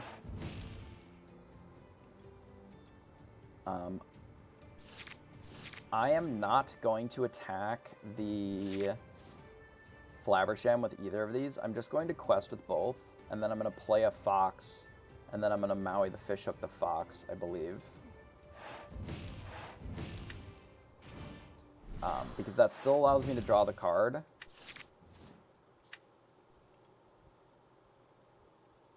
I did change it, yeah. Oh, not from what I had sent you earlier. We're on the the one spellbook, like 3 Mals, 2 Cusco, at 3 Yzma, 2 Dragons, and then like 1 of all the fun cards. 1 Castle, 1 Dragonfire, 1 Spellbook, and then just 2 for the Crab and the Pinocchio. Because it's like not at its best in this matchup, right? Those cards. The Crab is good, but the other ones are not so great. I was gonna say, if they play a Tamatoa, I'm not sure what I do, but if they play a Gaston, I'm not sure what I do either.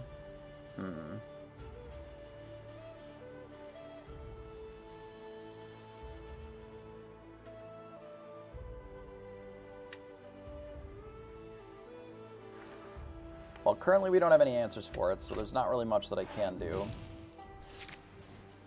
See if they have anything else to play this turn.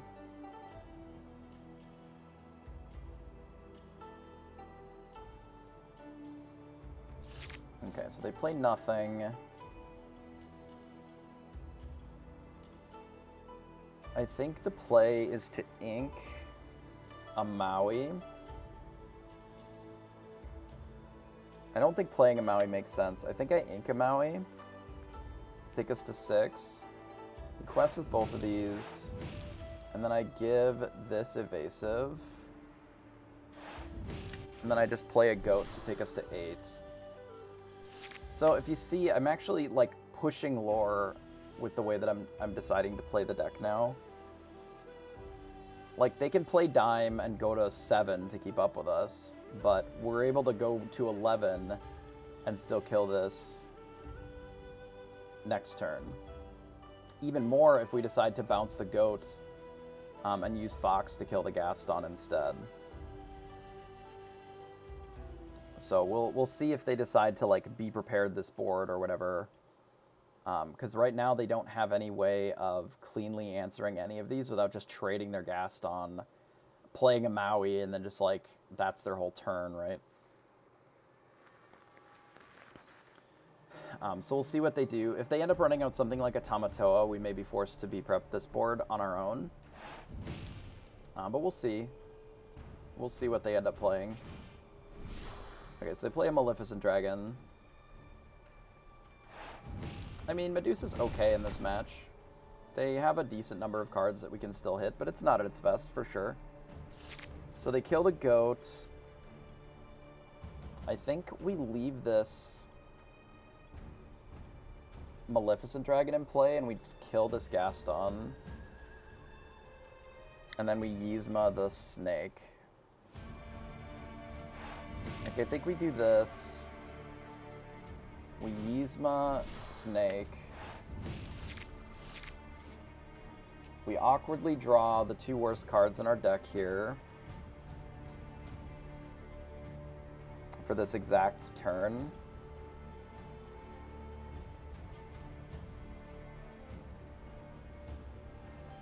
I think I have to kill Gaston here for sure.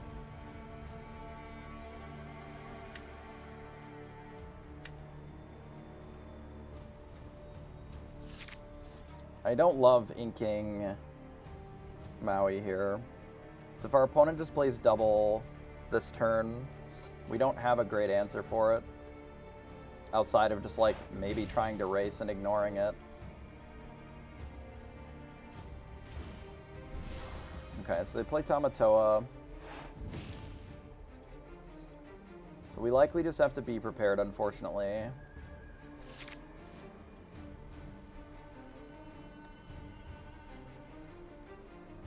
Because I can't let them quest with Tamatoa.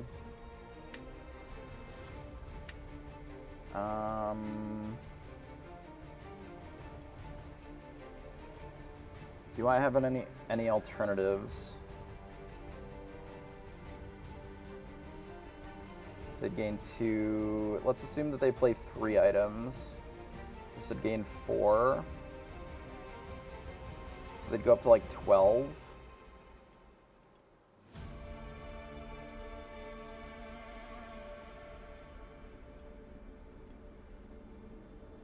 Unfortunately, I can't, like, Rabbit plus Fox here and then also buff it to be able to kill the Maleficent. Otherwise, that would be an okay run out. I'm trying to see if I can just not be prepared this turn.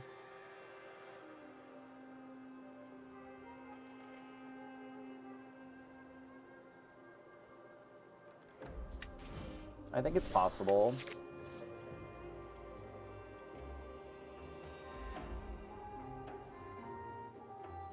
Okay. I don't think I have to.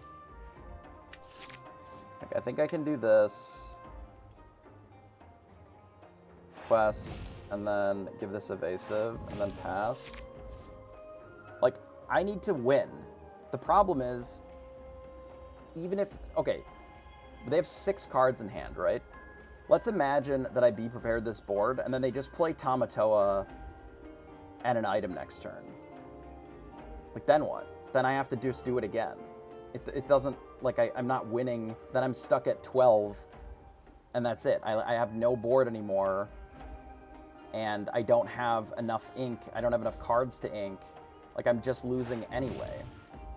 Obviously, Dime is bad for me here, but I don't have Goat or Spellbook to be able to push any faster than what I already am. And if I don't protect this Yzma here, like, I'm just not putting any pressure at all. I blow up the board, they just play 2 more things. Right? If they don't play Dime here, like, if they just develop random things, then I have the ability to still do this next turn, but I can also just Maui next turn, or I can use the hook plus one of these to trade with these next turn.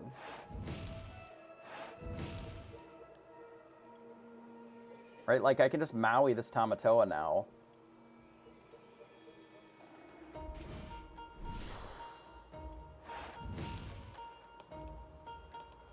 And I may not even. I may Medusa this. I may end up B-prepping it. I don't know. We'll see. But, like, they're just drawing cards because we are in a race. We have the ability to race here if we rip a Goat pretty easily. So we had a 15, 16, 17 with a Goat in play still. I don't know. It's a pretty close game right now. But, like, we can bully these if we rip a Crab. We can kill them both, play Yzma, and then still protect the Yzma.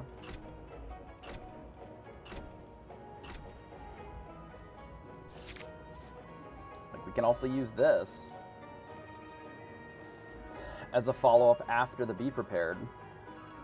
So if we go to 15 and Be Prep, that is an option.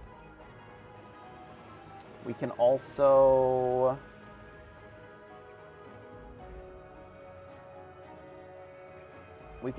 hook the snake and kill this, and then Medusa this, leave them with just Tamatoa. And then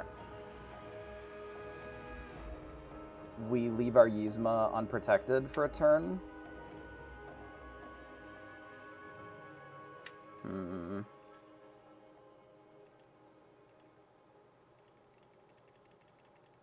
That might be fine.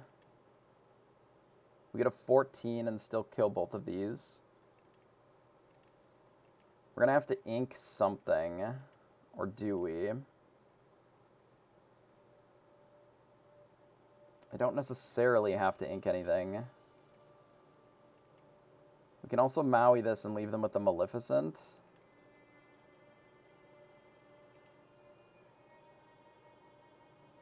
But that's kind of bad too. Okay, I'm gonna do this here. I'm gonna do this here.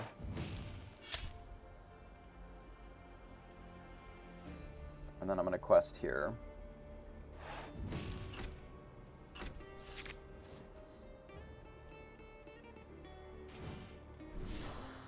Okay, if they have a bunch of items and then they dime us, it's not great.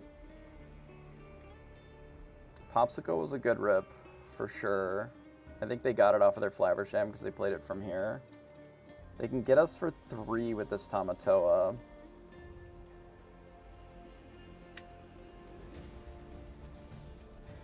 to 12. They can go to 15. I mean, we may just lose this. But if they all in on using the Tamatoa to gain lore, then we can kill them with goat as a follow-up, potentially. Obviously, we have to hit the goat, which we currently have not done. Okay. So our opponents be prepared. That's good for us. That's very good. They play another Flaversham, which is less good, obviously. Because we used our Medusa already. But we made them be prepared instead of us, which is generally pretty favorable. Got another one? Okay. Okay, that's not a goat. We can ink it to blow up the Flaversham. Like, obviously, if they have the Maleficent, they're likely going to just play it next turn anyway, then. What is our alternative? We play, like, Rabbit. And then we just let them draw cards. I mean, that might actually be better.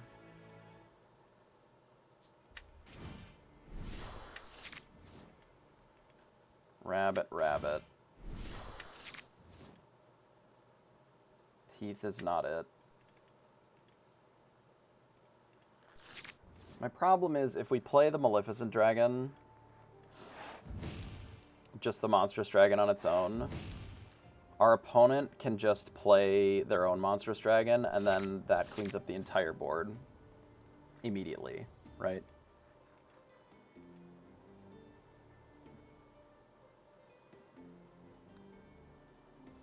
This way, I mean, the best play for our opponent is probably just dime, be prepared. Oh, they don't have enough ink for that. They're one short. Unless they haven't inked yet. Let it go. Sure. That is a-okay. And they Medusa our other one. That's fine.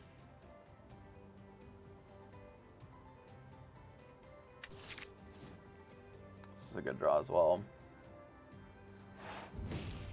And they one jump ahead. So we want to develop our board a little bit. This is 6. Okay, so let's do Maui. Let's give Maui evasive and we'll just take this out. Because I think we're always doing that and I'm always playing this Maleficent.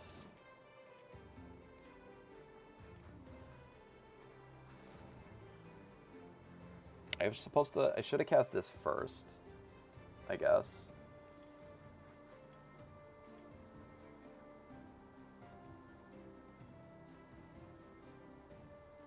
Maybe it's fine. What if we do this?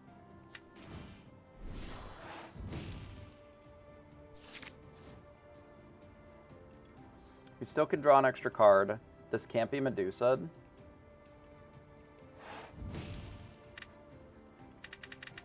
And it digs us a little bit closer to Spellbooker Goat here. Obviously, the Fox would be very good with the Goat, but I think that we're getting close enough on lore that, like, we are more at risk of losing just to our opponent diming us to death than I think not finding the Goat here before it's over, so...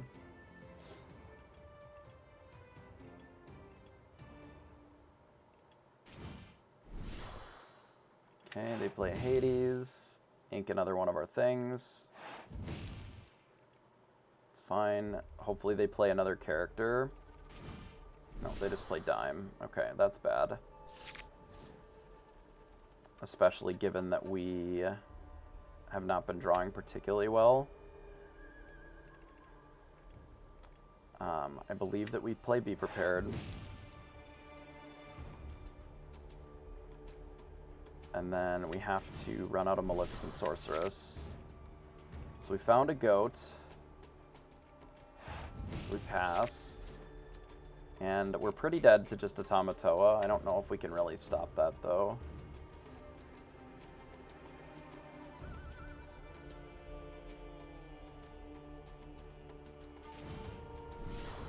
but we don't know what's in their hand, necessarily.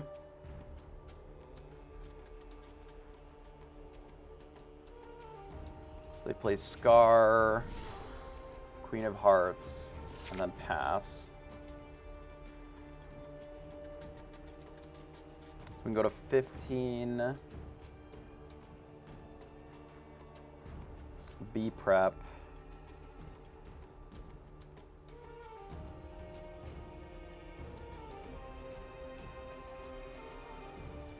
And then we've got, how much left? 7, so we have 6 left. We could just play Yzma. Post-combat. Because if they had a Mal, they would have just cast it here. And we don't really need the draw anymore. We just need the lore. So I think that's fine. So we'll do this, we'll be prep.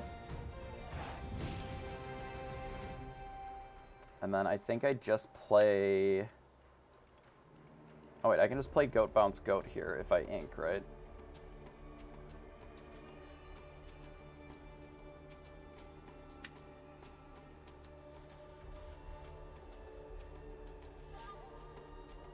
Yeah, we're not at risk of losing to the thing. We can just Goat Bounce Goat here.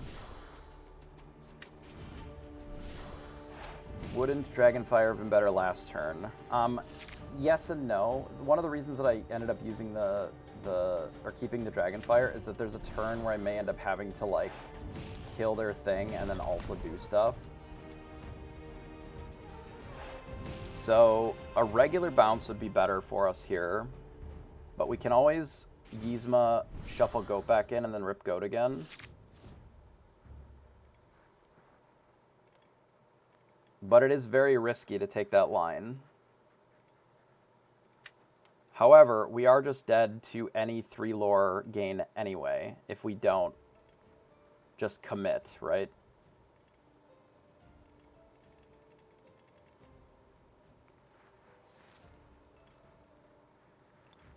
Alternatively, we just kill both of these with the with Mal here, and then Dragonfire there.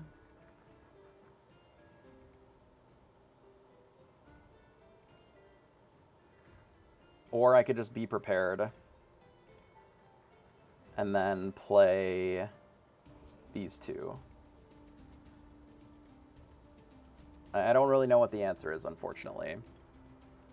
I think, let me see how many bounce we have left. We have 1, 2, 3, and we only have 2 goats left in the deck. Okay, I think this is the play. And then we just lose if they have a 3. I don't think there's another way that I can navigate it that I like more.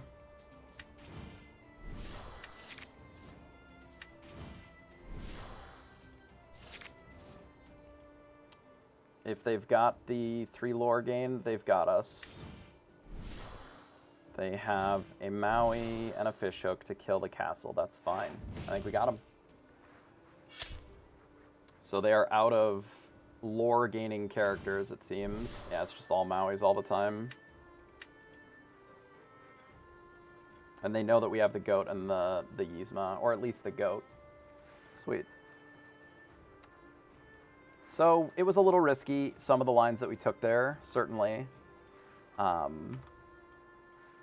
However, I felt that they were the best ways for us to win without having as much risk, right? They were the least risky lines. Because if we run out the goat and it dies and we're at 19, that's not helpful. When I inked the Maui, I think was probably fine because we didn't need...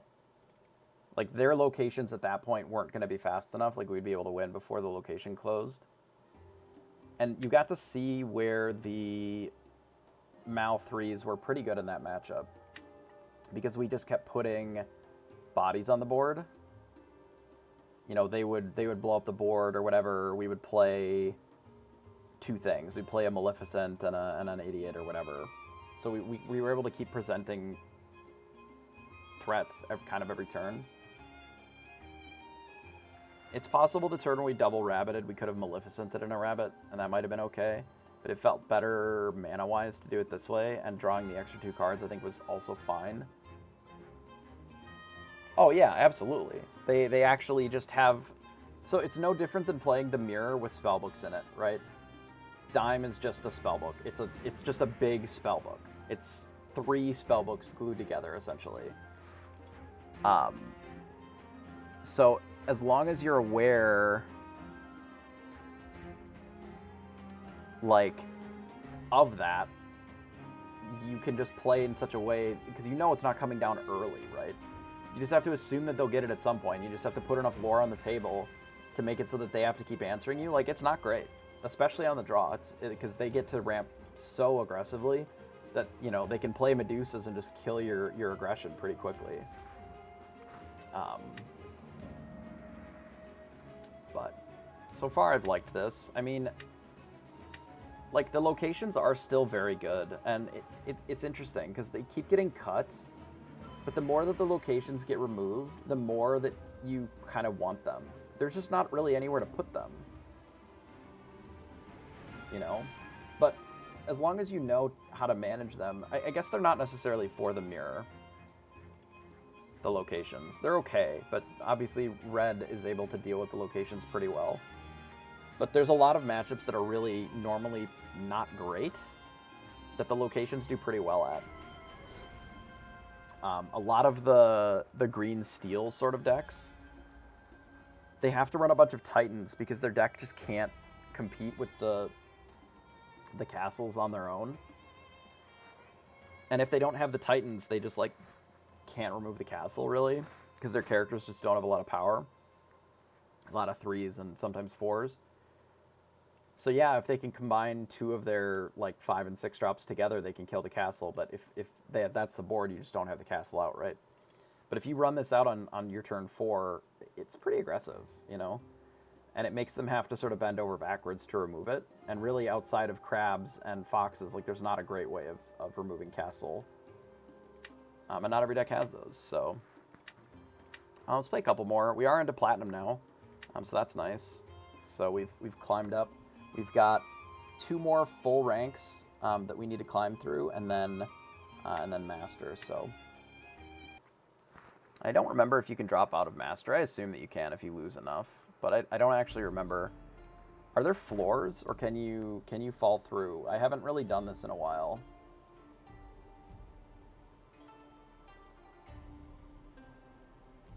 Yeah, against blue-red, it can be decent, because then they have to have the Maui there. And if they don't have any other characters, like, they're still not even necessarily challenging it super well.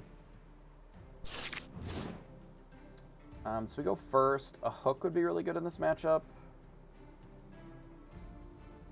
This hand is okay. Can ink, like, 1 or 2 of these, potentially. That was actually a good draw here. So I'm likely going to go Rafiki into Pinocchio, into Maleficent. So we'll ink 1, 2. We'll try to keep the Maui, and we'll use the friends with the Maleficent Sorceress on turn 4. And then hopefully that'll set us up for the rest of the game. But we can ink the Minnie Mouse. It's not necessarily for this matchup. They're likely playing a lot of locations. I may even just develop the second Rafiki, but I feel like we probably needed his ink. And they may not even have a 1-drop for us to challenge here, which is fine. We'll just hold on to the Pinocchio. I may not want to quest with Rafiki here, because they do play some number of rush characters at 2. I think I'd rather just not have Rafiki be challengeable, because it will be able to trade... it battles locations very well, right? So we'll just use it as something that can battle locations instead. Or it can hit this pretty easily. I don't think Teeth is necessarily what I want here.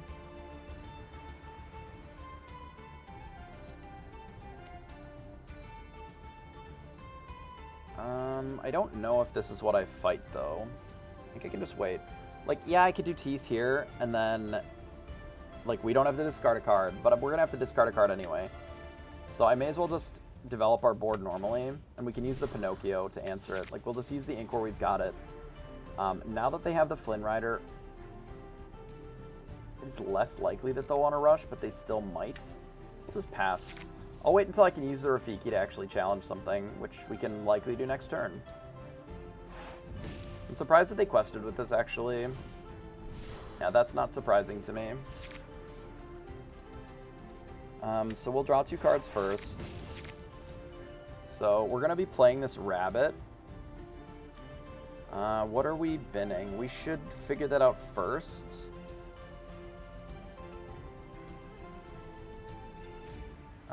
We may need this Yzma to draw more cards. We do have the rabbit, so we can draw plenty of cards that way. I think I'm going to ink the Yzma. We're going to play the rabbit first, figure out what we have to discard, and then we'll attack the Flynn Rider. I'd like to keep the Be Prepared for now. And I think we'll get rid of the goat, and then we'll pass. So we are going to need a hook to be able to challenge a lot of their flyers. Like, they're likely going to run out something like a Pongo here. But we do have a decent amount of things to be able to quest with, which is nice. I'm not too worried about any locations, but I am a little worried about the Air Force that they're about to beat down with. So, unfortunately, they do have the Ursula in the deck, which I guess we're not that surprised about. But it means that they don't actually develop anything that I give a shit about here as far as advancing the board. I could even just kill this turn, which I think I might do. I'm going to quest with both of these, because what I'm looking to do is actually play this snake on this rabbit to draw an extra card. And then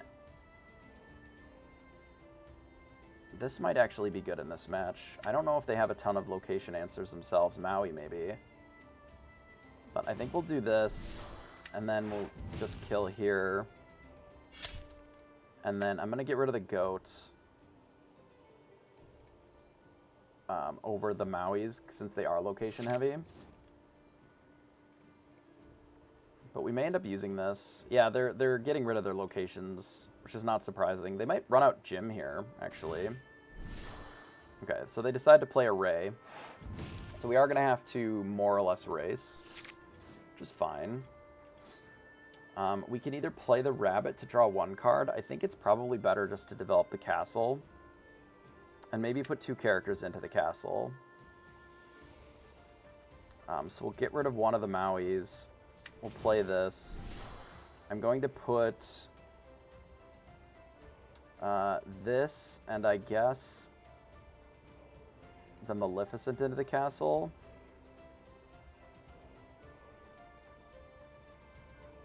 The question is, do I quest out? So if our opponent has the Ray attack this, it's probably fine just to quest out. Our opponent has us on a much faster clock, so we may as well challenge with everything. They would have to have Maui to be able to actually challenge the location from our side. And if they don't interact with any of our things, we just get to draw 2 cards, which would be pretty good. And if they decide to eat this Maleficent and use the Ray for that, or Cloud Kicker it, that's fine. Because now we get to draw an extra card here as well. And there are still Be Prepareds in the deck somewhere. Draw 2 cards. None of those are Be Prepared, which is unfortunate. We're going to have to deal with some of these, or both of them.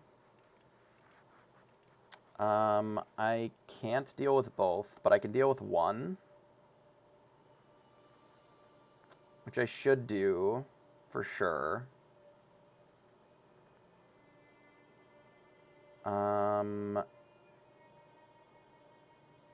I'm just going to play a rabbit first. Okay, so let's ink the Maleficent. I'm going to play Pinocchio. We're going to tap, I don't know, does it really matter? I guess we'll tap the Cloud Kicker. And then we'll kill the Cloud Kicker here. So we'll kill the Cloud Kicker. We'll gain 1. And then we'll put this in here and then pass. And obviously we're not in a great spot. Our opponent's going to go to 17 here. We need to have an answer to this, like, right now. and it basically has to be prepared.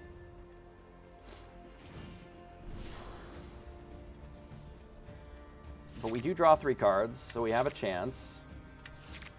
Okay, so we ripped to be prepared, so that's good. So let's go quest, quest, quest, quest, and be prepared. It's just a really cool evasive deck. Like, it's not bad. I think I'd like to play this Rafiki, actually. We're never going to have time to need all of these Mauis with all these foxes in hand, but we can play this and pass because it gives us the ability to go to 15. We don't have any Pinocchios left, unfortunately. So if our opponent plays a 3-lore Quester, they did not play a 3-lore gain, so we gain 2 off of that. We can't quite end it this turn, but we can goat. We can bounce the goat. We can quest here, and then they're dead. Nice.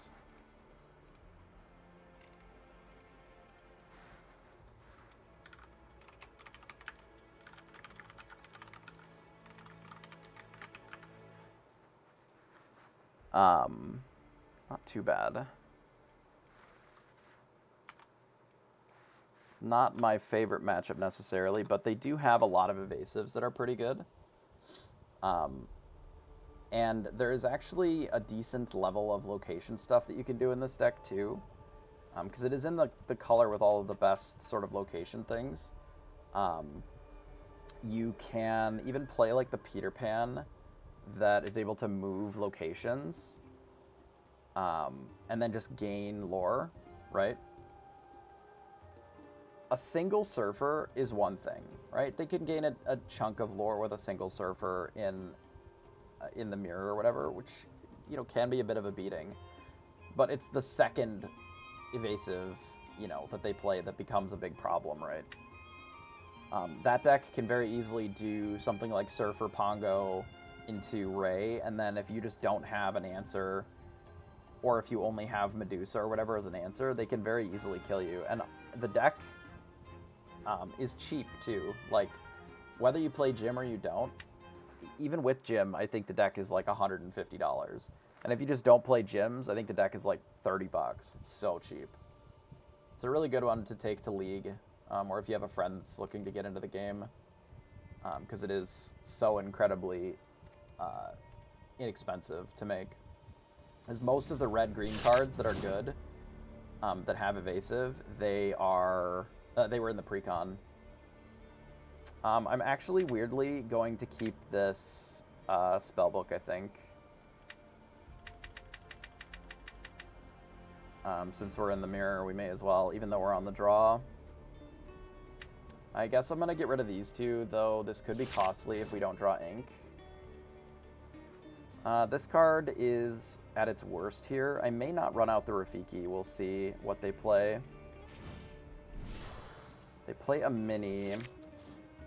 This is a good draw. So if I play Rafiki, how are we doing ink with this in our hand? Because I don't really want to bounce the Rafiki if I play it. Ideally. We will if we have to, but... So if I ink here... It's pretty awkward, right? But I could do... Play this, do this on the Rafiki, and then play this on 4 and sing. And then just make them have to answer what I'm doing with the spellbook too. Yeah, that's maybe fine, actually. Because this will also prevent them from challenging if they don't have a snake.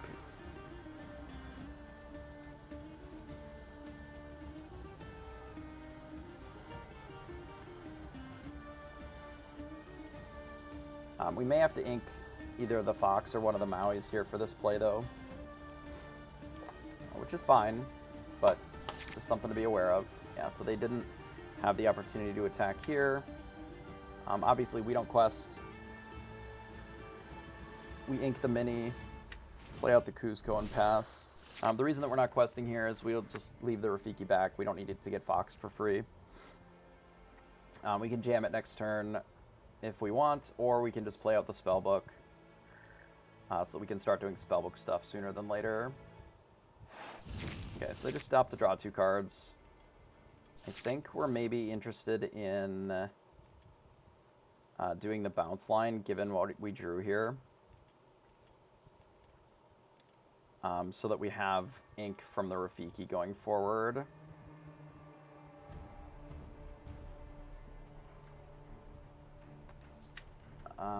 Okay, so we can get rid of the Maui. Quest here. Bounce it. And pass. Well, we can quest here as well. Because if they want to kill the Cusco with a fox as their turn, that's fine. That is okay. We very well may just run out this goat as well. Okay, they play a rabbit. We did draw a rabbit of our own, which I think is probably better than singing here. Okay, I might just quest with both of these and jam the rabbit. We can actually hold the Cusco back. Quest with the other 2. Yeah, I think that's okay. Well, let's see what we draw. I could friends here as well. I'm likely to friends with this next turn. I think I can just quest here and pass. Because this maybe doesn't always sing friends, but it should. Assuming that it's alive. Yeah, same way that they're doing it here. I'm assuming that they're going to Maui this fox, and if they don't, then it's great for us. If they do, we just trade the Cusco in with their Maui. I think I'd like to get the spellbook down sooner than later. But yeah, so they do end up Mauiing here. We can actually fox and kill this. That was a little greedy. Maybe not. Maybe it's fine. No, it's actually fine. Let's do this. Eat the Maui, draw a card. We have so many friends. I'd like to sing one just so that we have more to work with here. Let's do this. We bounce. Okay, so we have a lot to ink. We have a lot of card draw. I'm just going to ink one of these friends on the other sides because we just don't have time to use them all. I'm going to hit the rabbit, and then I'm actually just going to bounce this with the snake and have it back in our hand because we have double snake and no fox. Just do this, and then we pass. Mostly because one of our foxes is dead already. We want to be able to preserve them in case they decide to play locations, like they are doing right now. So they play a location, which is awkward for us. We can just kill it with what we already have on board, but then they have a gym, which is annoying.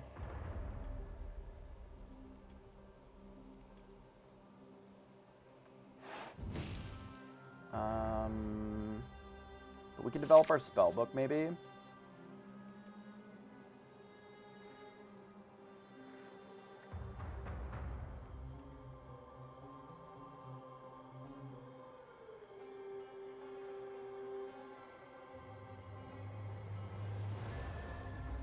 So there's no way that we can do this and still favorably deal with either of these because we don't have another fox, basically. But what I can do is either play the spellbook or I can just draw 2 cards this turn and then ink something.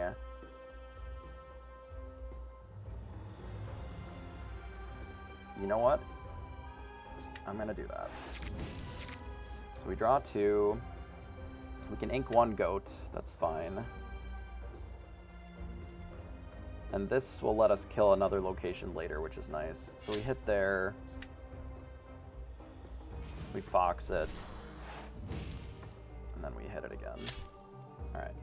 So they can go to 5 with their gym. If they play more characters, we can just be prepared. if they just play another location, we can kill it pretty easily. Wow, they just decided to sing with Jim? Oh, I love that for us. That's great. That's great. They fox back the mouse. Okay. To kill our fox. Sure.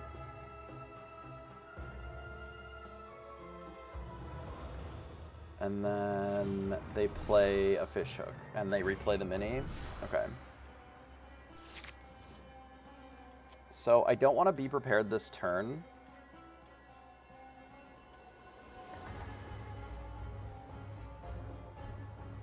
What I want to do is I want to ink something and play Spellbook, Fishhook.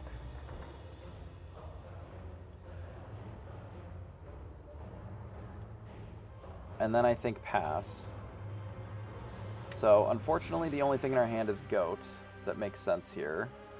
But we can play Spellbook, we can play the Fishhook, and then just go to 4. So we'll let them go to 6 with what they have. And now the Be Prepareds are actually pretty okay for us. Okay-ish. Because we're actually doing something with our Spellbook. We're in a little bit of an awkward spot here, where if they play locations, these gyms are a little... Like, the board that they already have is a little good for them. But if all they're doing is, like, kind of spinning their wheels, I think that's okay. Like, I can just get rid of Yzma, I think, and be prepared. Because I'd rather keep the rabbits plus the snakes here, I think. Because they're just cheaper. That's kind of the only reason. Like, we do this, and I think Be Prepared is, like, pretty easy here. And then we pass. And we just have, like, 1,000 cards in hand that we can draw. And they've already used multiple foxes. Like, all they played was a single goat. Like, I can take this turn off, I think, and draw some cards. Do this, draw a card. Well, unfortunately, we have to ink, I think, a snake. Do we have to ink? I think we do.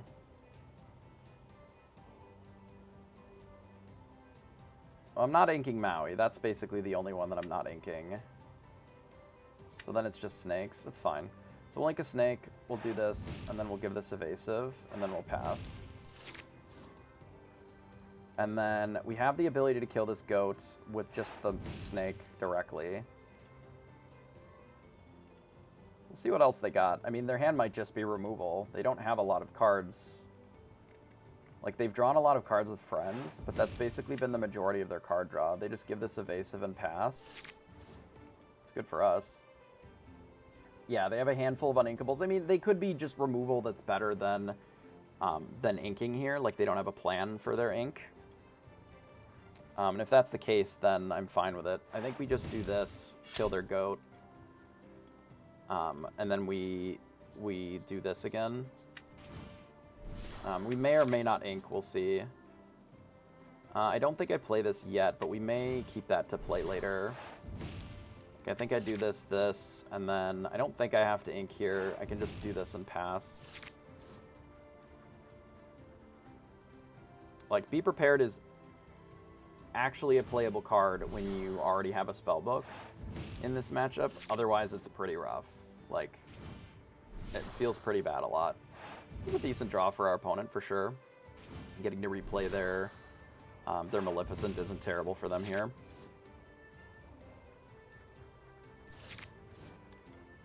We can Pinocchio this one.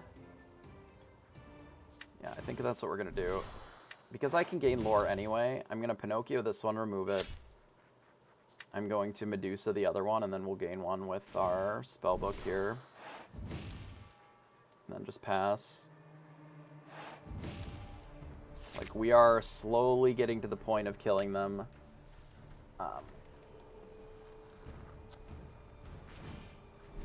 And it is sort of on our opponent to actually do something that matters. These are good draws. I mean, they are basically redraws, but they're not terrible. I think we just quest out. So we go to 11. And then I'm debating on whether or not I kill some of these. I don't really think that I care enough. I would rather just like develop a bunch of this shit, make them have to deal with it. They're likely going to be prepared anyway. But I'm going to play this first. Because I have another one, I don't have to bounce it here. I think I'm just going to spellbook and then play the castle. And then pass. Like, I don't have to over-ink here, because we have just such a good hand.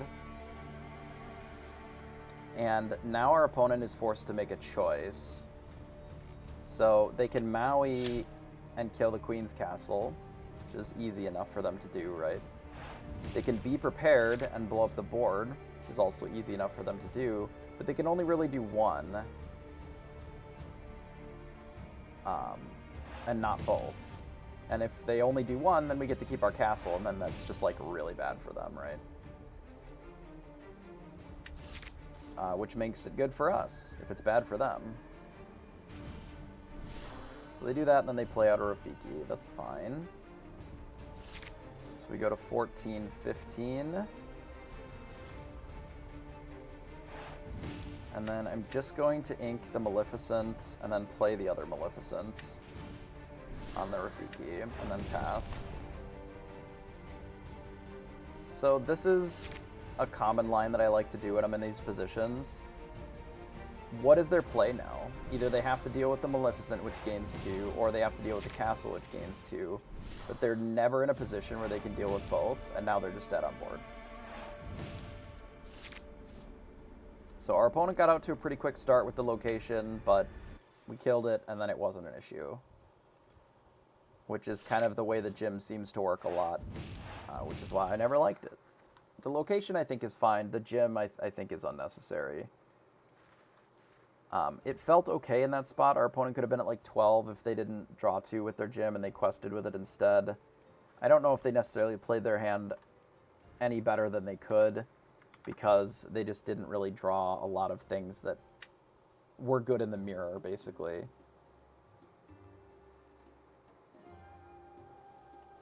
So that was pretty good. We are 7-1 with this deck so far.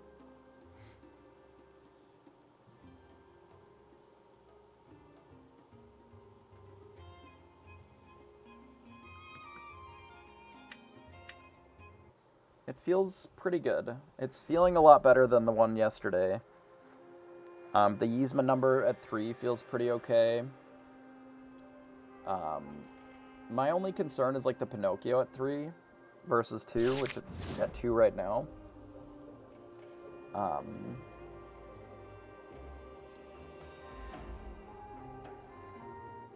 So we're going second, which is a little rough in this matchup without a Pinocchio. We definitely don't need this many friends on the other side. The rest of this is maybe okay, though. Oh, we can use this as ink, actually.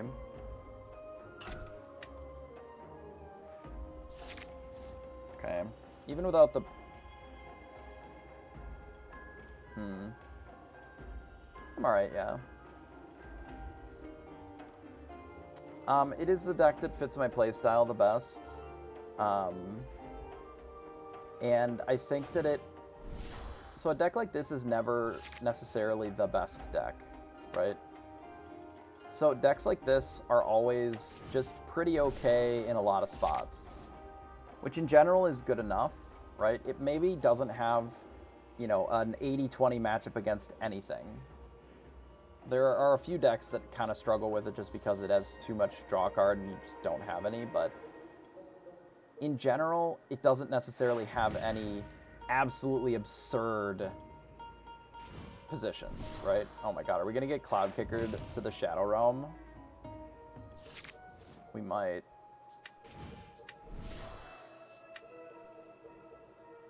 If they like untap and Cloud Kicker, it's really bad for us here.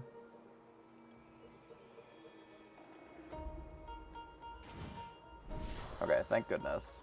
Not a Cloud Kicker. We can actually kill all of this next turn. We're going to have to discard a bunch of cards, but I think it's fine just to stop their aggression.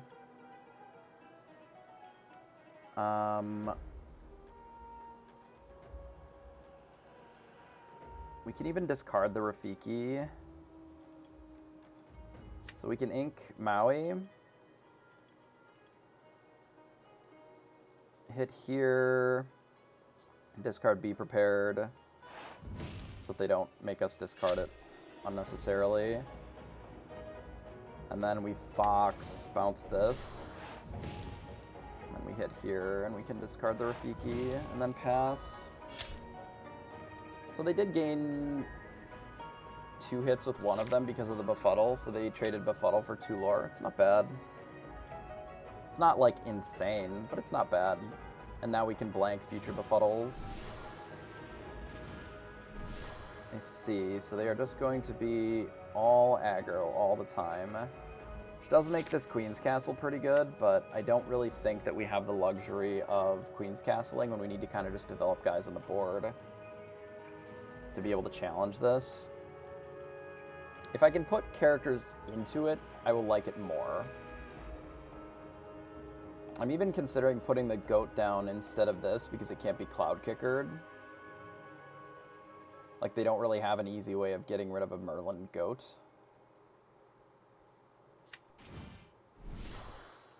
And then I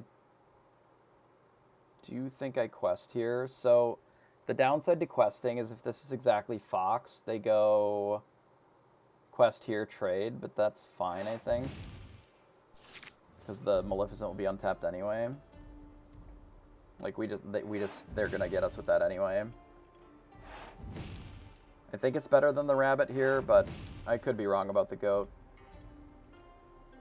So what did they draw off the top? They drew a snake, okay. The snake is fine, so we kill both of these.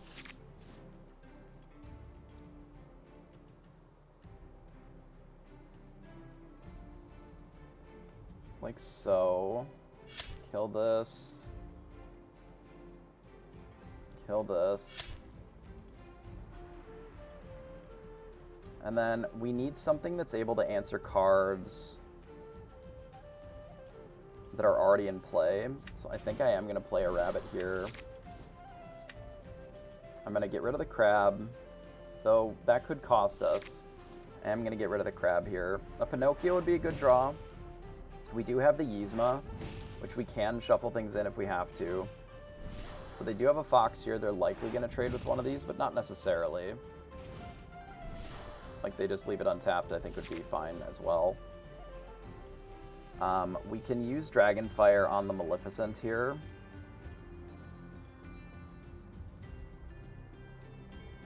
We definitely kill this. I think every time.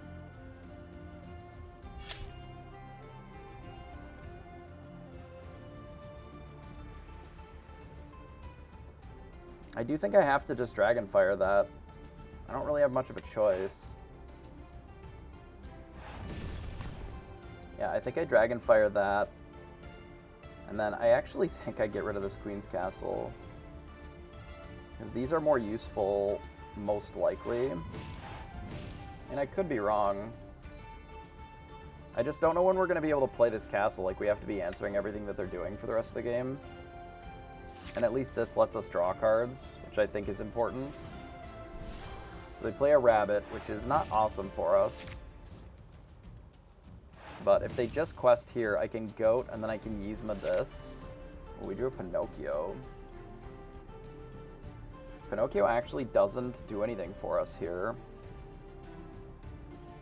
Because they'll still have this rabbit anyway, but we can save it for later.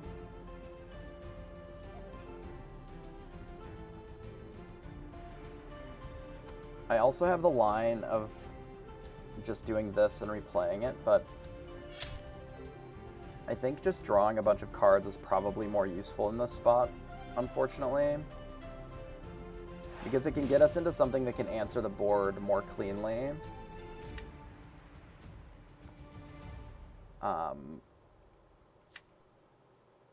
So let's do this. Okay, so we found a Be Prepared. We can get rid of one of the Kuzcos for more ink. And we can pass. So the Yzma can kind of do double duty here. It can kill basically any of their things, but if they have too large of a board... Oh, goodness. Okay.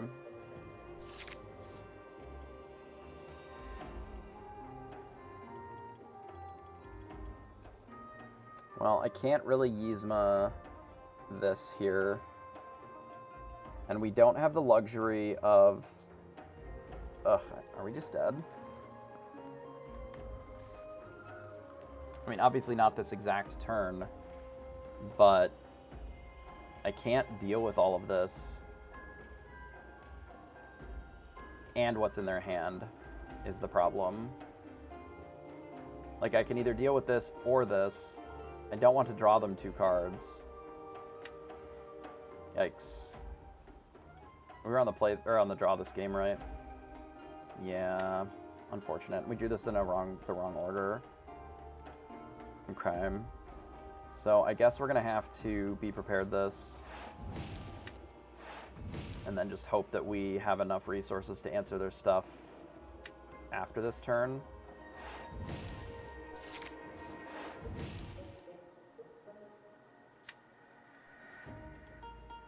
Because they have 4 cards here.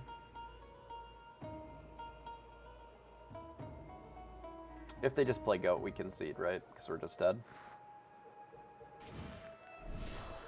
They play Flynn Rider and a Curse Merfolk, so we're dead. Man, that's a shame. I mean, technically we're not dead. Technically we're not dead.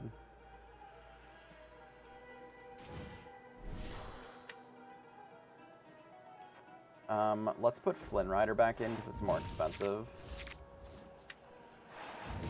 Technically, we live to fight another day. But now our opponent has 5 cards, which is probably even worse. They ink Flynn Rider to go to 5 and play a Pete. Which I'm dead to. I definitely don't have any answer to Pete. Right? Not an R75. Now a 2 Be Prepared's gone already. Okay, they got me. I have perished. They won the die roll, so we lose. Such is life. I am getting very tired of this grind. Not because the games are necessarily good or bad, or our win rate is good or bad. Best of 1 is a garbage format, period. That's all. That's the reason that I'm tired of this grind. This best of 1 is just not a good format. It's just not how this game is meant to be played or should be played, or any card game, really. Especially when the win rate is so variable based on play or draw. Like the difference in your opponent being on the play or on the draw is dramatic in this game, especially. I'm not doing anything for a couple of turns, but in this matchup, I think that's okay. We drew a Kuzco. Get rid of Teeth and Ambitions and pass. Like, it's just such a dramatic win rate difference between play and draw that it's almost comical how brutal that it is, especially in this game. So then when you're playing best of 1, if you're on the draw, oh, they're an aggro deck, you lose. Just straight up.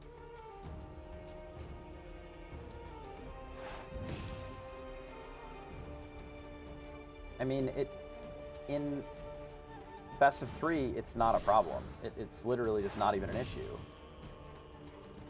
There is nothing wrong with the play draw situation in best of 3. It's very even. It's like within the normal range that you would expect expect it to be like 54%-ish. And that's just variance at that point. Like there's no huge blowout one way or another.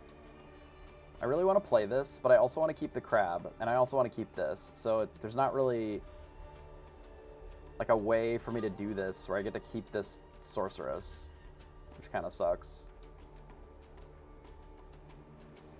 So I guess I just get rid of the sorceress and just cast this. Nah, we'll just take the friends on the other side, it's fine.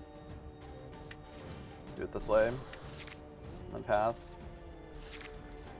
Like, because I have the rabbits, maybe I don't need the sorceress, but I also don't want to just draw 2 cards this turn. Like, that's kind of mid. And the reason that I'm keeping the crab is, like, if our opponent quests here, we get to Cusco and just kill the crab. It also gives us an out to locations if they play one. All of those things I think are valuable.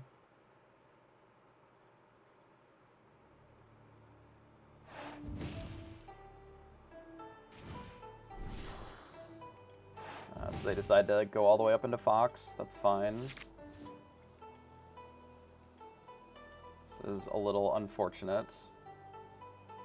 I guess we do just have to get rid of the crab then. Because we still want to play this rabbit. It's fine. Given that outcome exactly, like an uninkable there, we probably, or double uninkable because we drew a card here, we would have probably been better off just inking the crab to begin with so we could sing here, but it's fine. So we just quest here, pass. Maybe we could have done this last turn actually too. Just don't worry that much about the crab, since we can just trade this into it then. So they're at 4, they play a rabbit. Makes sense. I don't think we're going to Dragonfire it. I'm more likely to do the Fox play here. Just protect our rabbit. Though we do have a second rabbit. So it's not as important. I think it's still fine. So we quest here, going to Fox our rabbits. I will ink a 1-drop, and then I will pass. I don't think that I quest here. So if they bash here, like it's kind of annoying. You can hold off on the 2-drop for now. It's fine. Draw our card. We're at the spot where we can decide to Yzma one of these as well. Probably putting the Fox back in the deck. Most likely putting the Fox back in the deck at least to draw more cards. We'll see what we have for inkables next turn. I may opt to do a rabbit instead. If our choice is to ink a dragon or whatever. See what they've got at 3, nothing. Hey, Alice. I think that you still need something to answer certain cards, and the teeth is, I would guess, I would describe it as a necessary evil, I suppose. Maybe we kill the snake here instead of Yzmaing.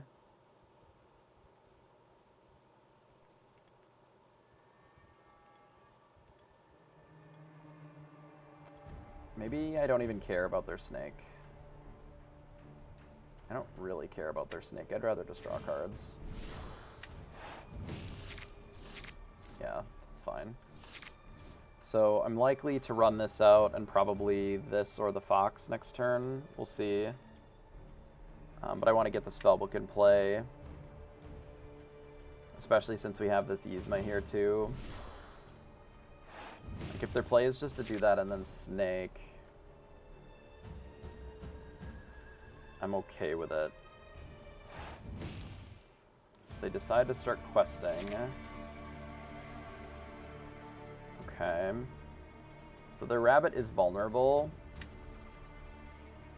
But I think what I would rather do is force them to answer our board. And then we race. Which means that I need to play this first. And then we'll ink the Rafiki. We'll play the spellbook. We'll quest here, and then we'll just quest with all. And then we'll go to 7. They can trade into our board pretty comfortably. Like, they do have good attacks into our board. They can just Fox our Yzma, and they can have the Rabbit kill the Maleficent. But basically what I'm working on setting up here is that I can either be prepared or even just do like a Medusa kind of play along with the spellbook to sort of still be gaining lore. So they play an RLS Legacy, which is fine because we have an answer to that in the Maui here. Do we have a better answer currently? No. We just do Maui plus the Maleficent, and then we can bounce the Maui if we want. Or we can just leave the Maui in play and bounce this. Or we bounce nothing. What are we inking then? I guess we don't really have great inks, unfortunately. Okay, let's play Maui. We're always killing this. I think it's fine. We kill the RLS Legacy. I'm thinking that I ink this Maleficent. So I don't really want to ink Maui. I'd rather just leave it in play and make them have to deal with it. I'd rather ink the Maleficent to gain our spellbook value here. I think that's fine. Because now, like, there aren't that many clean answers to Maui in these colors. Like, weirdly, there's not a lot. Like, they're just going to have to attack into it twice to be able to deal with this Maui. Which is fine. Like, not a big deal. The best thing that our opponent can play for us here is actually Tremaine. Because it kills our snake, which is fine, and then we just Medusa it. They decide to play Rabbit. Rabbit is okay. Rabbit plus Fox. Sure. That is a-okay with me. So we will quest here. I will play a Rabbit of our own. Draw a card. We can ink Rafiki. The question is, do I bounce the Rabbit? So what I was thinking is bouncing the snake and then the Rabbit. Like, do put both of these into play, and then we have the Rabbit back in our hand, but then I can't spellbook, and I'd rather spellbook, I think. So I'm gonna do it this way. Draw a card, we'll activate this, and then we'll play Minnie Mouse. I think I like that better. Because now it is on our opponent to answer our board. And while it is on our opponent to answer our stuff, we have the spellbook going, which has been very good for us.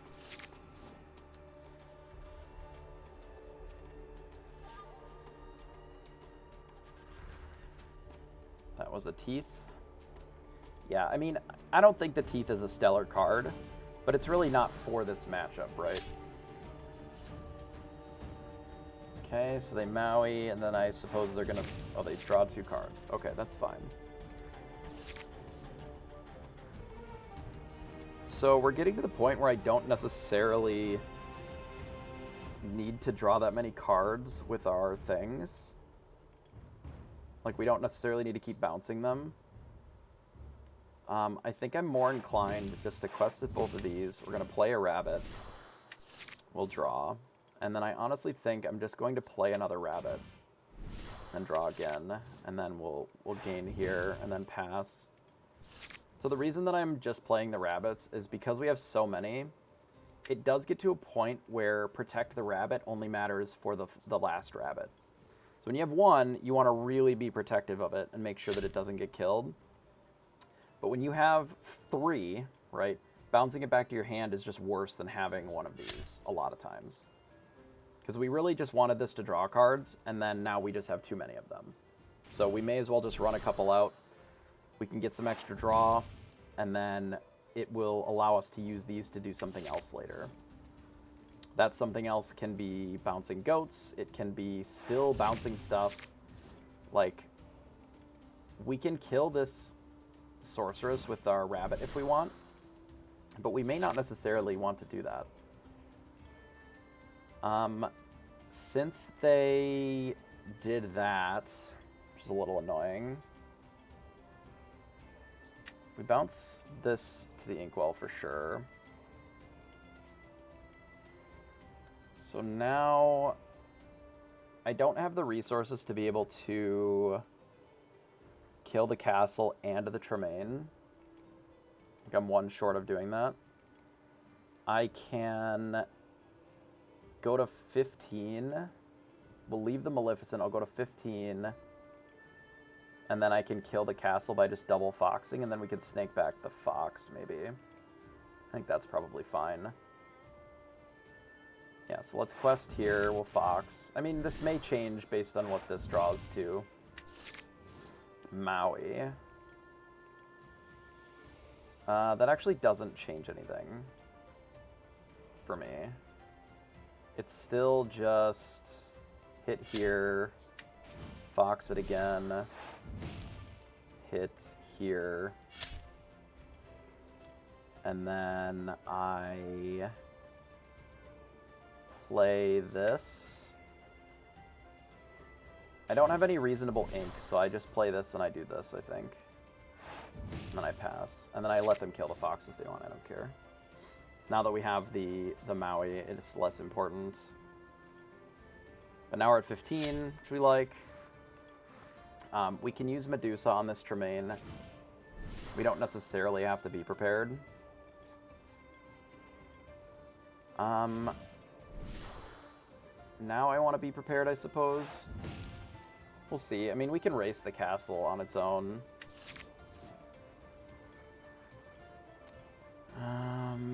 If we be prepared... I don't know what we're doing at this castle. We'll figure it out. What we need to draw is a goat, because that would give us a hard answer on what we're doing.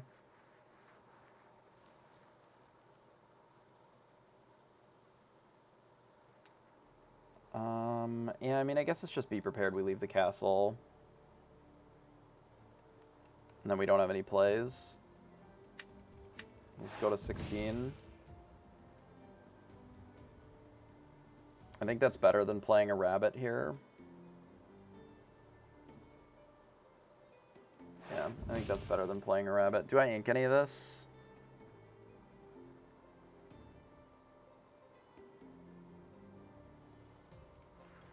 I don't think so. We could actually be inking some of this. I just don't think we're going to have time to do all of the things that are in play.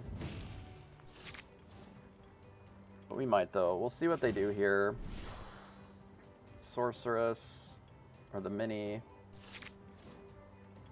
This we can ink for sure. I'm debating between a couple of things. So if I do this, we go to 17. I think I would rather play two things than play just the Maleficent on this, but I would like to kill this. So I think I'm going to play the Medusa, hit the mini, and then I'm going to play a rabbit and draw, and then we'll do this and then pass, and then we've just got them dead to the goat. We could have overcommitted to killing the castle, but I really just don't think that we have to. The castle on its own, I just don't think is fast enough here to stop us. Even if we just had the spellbook, right? But we know that there's goats in the deck, which was what we were drawing to. And we have plenty of bounce. Like, we likely could have been inking some of this other stuff, but I'm not unhappy with how I played it. We didn't really need that much more ink for a lot of these turns anyway, so it's not that big of a deal. So they run out Jim plus a thing. It just really doesn't matter because we have a goat. Give him the well played. Get him with the goat. So, this does mean that maybe the second spellbook is worthwhile.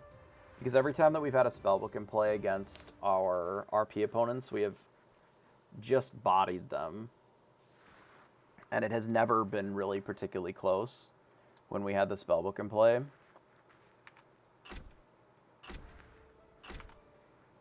So it's possible that like that is just the solution, is we run a second spellbook. I don't really want to see a second spellbook, to be honest, but the problem is that the second spellbook is good in the mirror and nowhere else. The first spellbook is barely good anywhere else. And the things that we're losing to, it's not really that good against, right?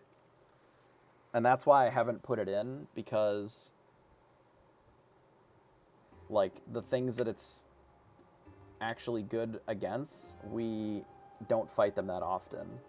Like the mirror is the mirror, it would have been good there, and then green purple. You want to see more Sapphire? What time is it? If I decide to play in this thing tomorrow, I should probably go to bed pretty soon. We can maybe play one more game. I just like, I fear adding another spellbook and then we just play against, you know, aggro decks all day tomorrow. Like maybe it's better just to not have it, but we'll see. We'll fight another mirror here. We'll see if we don't have the additional spellbook, how much that costs us. So we'll get rid of the Be Prepared. This hand is pretty booty. I do like the fish hook in this matchup, though.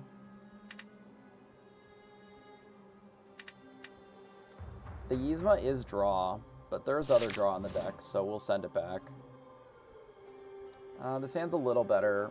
We'll see what they lead on, and whether or not we even care about putting the snake out right away, or if we just use these as ink and then play this on 3. So we can also just develop the fish hook on 3 if they're the more aggressive version. He took out the spellbook, yeah. Like, I think I am gonna develop this. Am I? I'd really rather use this with this. I guess I don't have to. You took out the spellbook. I mean, I think the first spellbook is good. I think the second one is just, like, not great.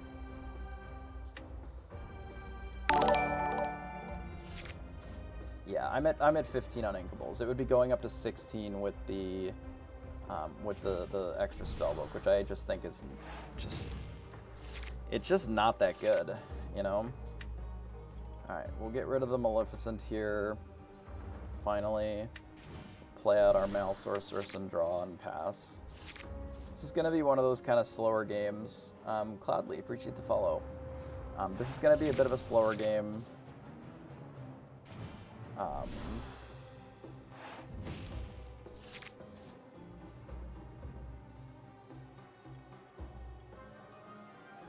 They don't have a rabbit here, which is good for us. I may or may not even trade this into the Maleficent here. Yeah, drawing a fox would be good here. I don't really want to ink these, so I will just sing. It's fine. We rip the teeth. I really, honestly, still don't even care about, even though it kills everything on the board here. I'd rather just play a rabbit and pass, and we just have, like, Yzmas for days. I may end up just inking one of the Yzmas because we have an awful lot of them and we have to ink something. And that card wouldn't be terrible to send to the inkwell. See what our opponent plays for their 5 turn. Sumerian Talisman. Okay. Sure. That is a legal option. Are they going to Pinocchio us and then use their Rafiki on our rabbit? Would be unfortunate, but possible. Oh, sorry, Pinocchio us and then Rafiki. Oh yeah, I said that. We have been scammed. Sure. You have bodied our rabbit here with the Pinocchio.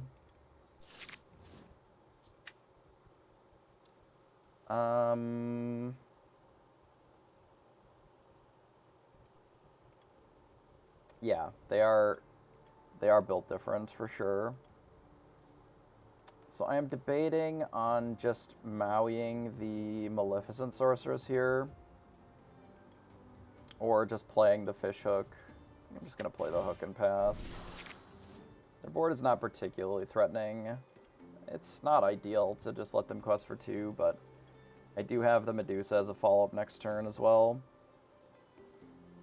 Our hand gets a lot worse without that rabbit, though. That is certainly true. They got me with the Sumerian Talisman.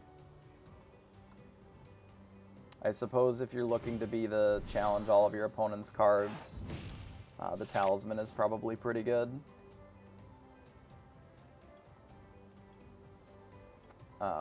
Given that you could like play 2 of these out and then all of a sudden you just like Maui their Maui and draw 2 cards, and that feels a little better, right?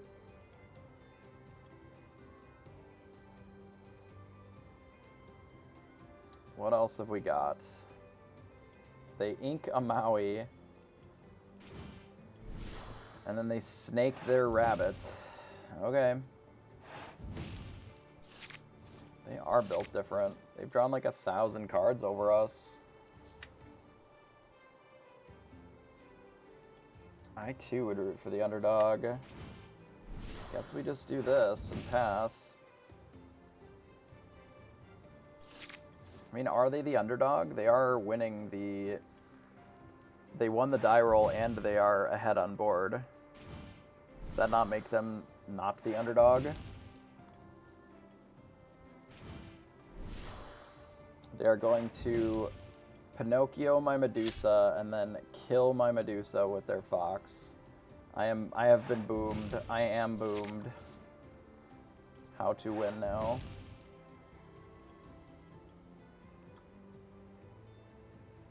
They have like 1,000 cards because of this talisman. It's drawn like 3 cards already. How do I win?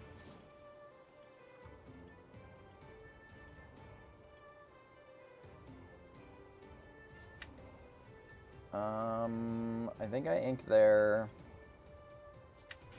We play out Maui. We give the Maui evasive, and I really feel like I should play this Pinocchio and just like kill their Pinocchio. Just so that they stop doing that shit as much. At least for free, anyway.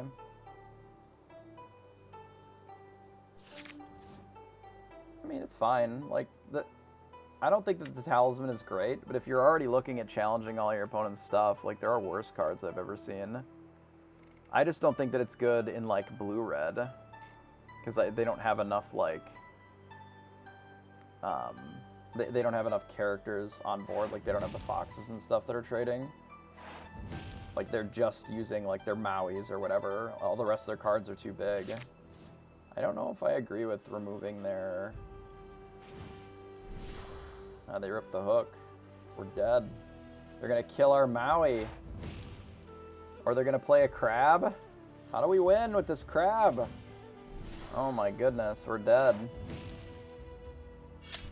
I don't think that's actually true. What blows the mirror out is that we are on the draw. That is what has killed us this entire time, as we've been on the draw. If we're on the play, none of these cards would have done any of this if we were on the play. Literally, not a single one of them. Just for the record.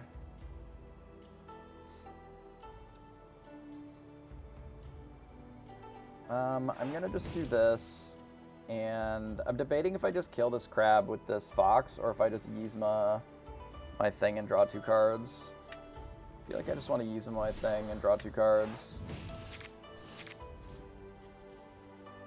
And then we ink our own crab because we have the hook. And I just give this evasive for the turn and pass. Like, none of this works if we're on the play, not the draw. Even with the talisman. Because then the turn where they'd be doing all this attacking is the turn where they would have had to have played the talisman. So then their 0 tempo line of the Sumerian talisman just doesn't work. Because they're now having to delete a full turn in the mid game. And then they don't have the ability to kill our rabbit either, because they are not at a turn to be able to pay 5. They can only pay 4, so they can't both bounce it and play a fox, right? And that, I think, is the key important thing to note in this matchup, or in this exact scenario here, too,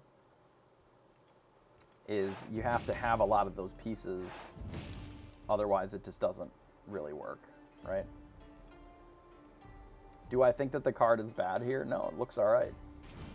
But they are also running out of things to challenge into that are favorable as well. We could just kill the crab with our Yzma. We could also just quest for 2 and then re-Yzma our Yzma. Or we can Yzma a snake.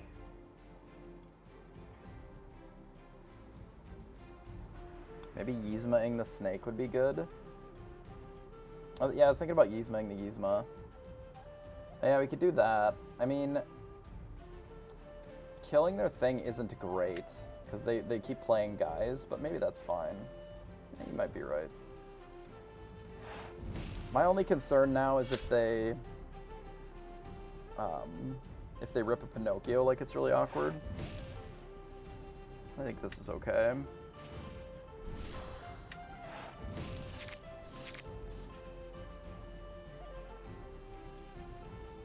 I mean, like, okay. We're just gonna bounce this goat and put all these snakes into play. This is 2, 4, 6, 8, 10, 12 lore. So I suppose that that's the play, is we just keep doing that before we lose to the spellbook.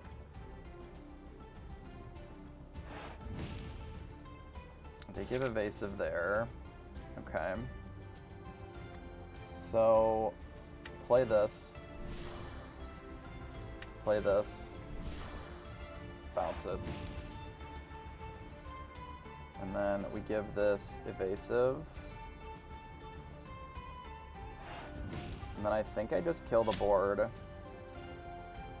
this turn. And then don't ink and pass.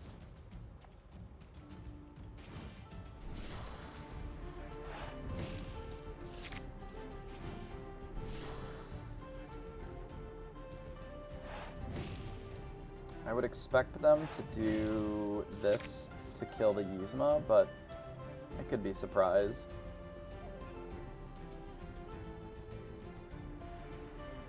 Depends on if they want to activate their spellbook or not. But I would assume doing that, yeah, makes sense. Like, here's what's going to happen this game, is they're going to draw all these cards, and if they can't race, like, putting all these into play, they might just lose. I don't even know if they can beat, like, I don't even know if they can necessarily win with the spellbook here.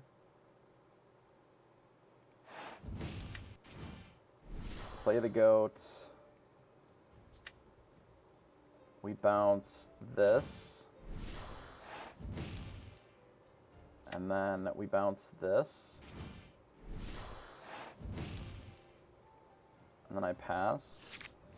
I might be able to race this with the double goat plus all these bounces. This is still another 10 lore that I have in hand.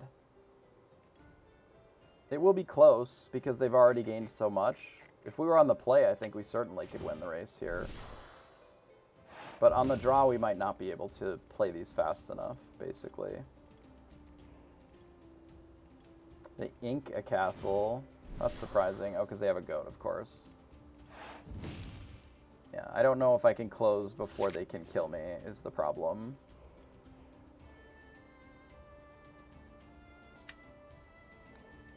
I think I get rid of Maui, though.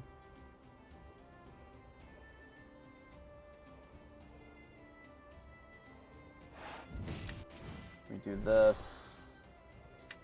We do this. We do this. It'll be really close. I think the spellbook probably gets me, but the fact that they're just ahead a turn is what's going to kill me here, I think.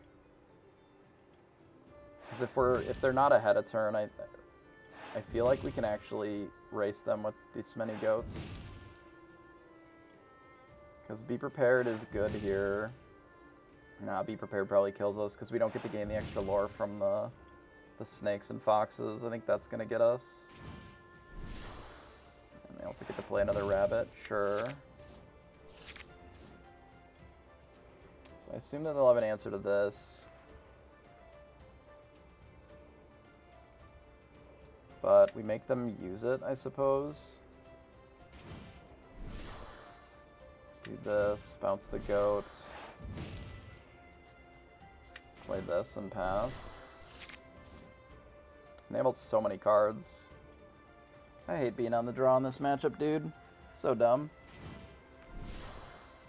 So dumb.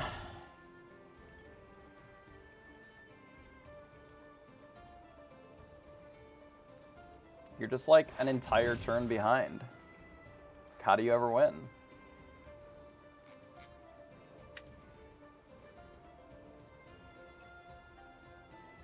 I feel like they just realized that they sandbagged with the goat that was in their hand, and they didn't need to kill my character with the stupid Medusa. No, they've decided to do something else. So...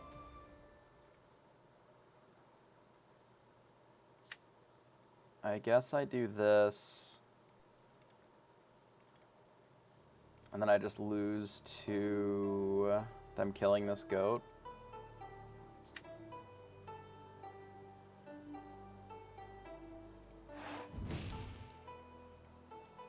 I guess I don't have to play the goat.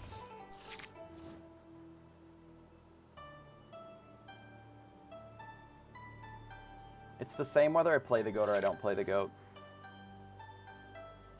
Because if they kill the castle, I lose. Or if they have a goat, I lose. Yeah, they had the goat the whole time. They just sandbagged. Nice. Sick play from our opponent. We love that for them. Yeah, it's the same whether I play it or not. I'm not, because I can play it, bounce it, play it. And then if they kill the castle, we lose either way. Neat. I love being on the draw. It's my favorite.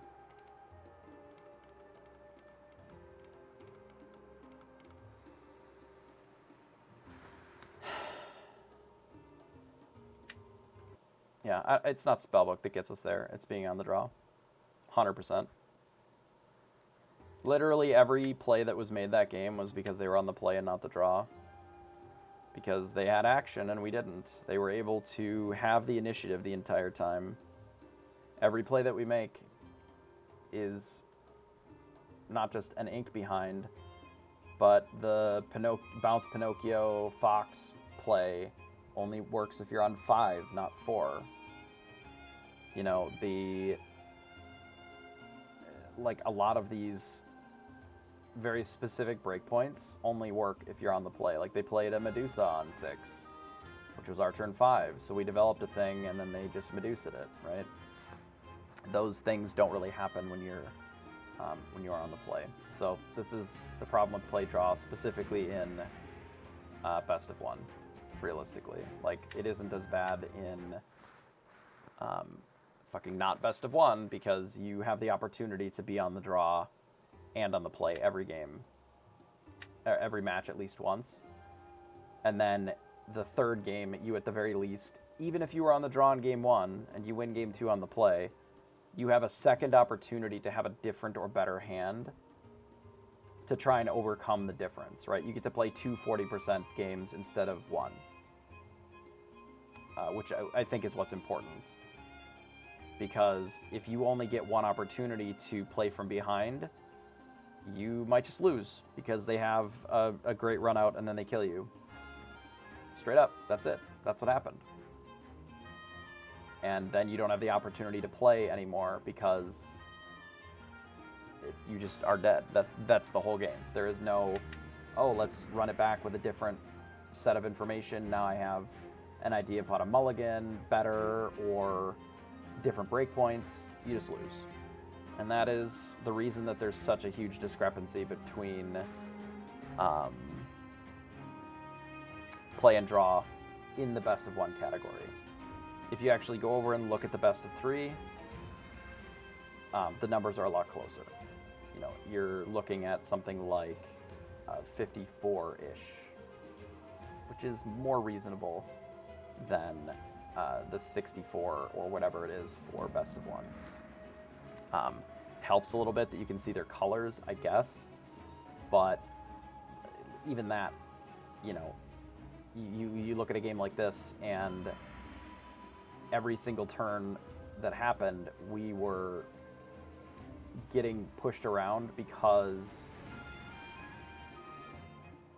like, on our turn where we the first turn that we could play a rabbit, our opponent was able to bounce a Pinocchio and replay it and kill our thing, right?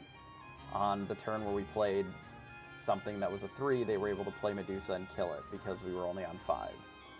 You know, it's those breakpoints that are really rough here, especially in this matchup. And the same can happen, you know, you run out Rafiki, they run out Rafiki, you just Pinocchio and kill it. Then what? Then they're just dead. They just lose they lose a card for free, and now you have 2 things in play questing. So it's really rough. Like, the mirror is fucking miserable to play on the draw compared to on the play, and it always has been. Especially when people are running Surfer, that makes it even worse. The Talisman did look very good there. I would assume that it is unplayable on the draw versus on the play. Because when are you casting it? What turn do you take off to play an item that doesn't have text until you do another thing? But then, if your opponent knows that you're doing that, it becomes only Maui and Fox that really have the ability to super favorably use the Talisman, right? Because nothing else, your opponent just doesn't have to leave small characters exerted. So then now you have to combine any of your things plus Pinocchio in order to actually be able to utilize the Talisman. It feels terrible, I'm sure. Because it's not like Queen of Hearts, where anytime you attack, your thing has to attack and it has to die in the same turn, in a challenge. So, like, it makes Maui not work into the Medusas either. Maui only works to get the value out of it in situations where they have exactly Maui and nothing else. Right? It has to be Maui. Otherwise, it doesn't gain a card. So then we're all the way back down to it just fucking being Fox that gets any value out of that card. Okay, by all means, put it in your deck. I love it. I love it for them. But it seems pretty likely that that card is just bad. And I will say that right now. You can quote me on it. I think that card is bad. But I think if I decide to play tomorrow, I'll still think about what version I want to play, if I want to play at all. And if I do, it'll probably be some flavor of this. Like, we're losing to red-purple. Maybe we do just add a second spellbook and just resign ourselves to the fact that we have a shit deck against the rest of the field. I don't love that, but I might have to think where I would put it if I do. Like, what I take out. As you end up having to cut one of your more valuable cards. Like, do we cut a 1-drop? Maybe we shave a 1-drop with the 2 Cuscos. And just assume that we have a pretty crappy early game. I don't know what else the cut would be. I guess Yzma, but that makes our late game in general a little worse against other decks, but I suppose we have the spellbooks then. I suppose it would have to be Yzma. I don't know where else I can cut. Malsorceress, maybe. I don't want to cut the 1 castle. I think the 1 is a good number on the castle. Could be a Maldragon. It's either Maldragon or Yzma, I guess.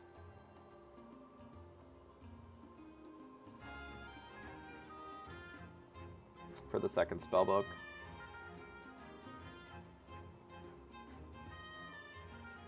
So I don't really want to cut the Dragonfire or the Medusas. Can't cut the rabbits, can't get the Be Prepareds. We've already shaved a Pinocchio down to 2,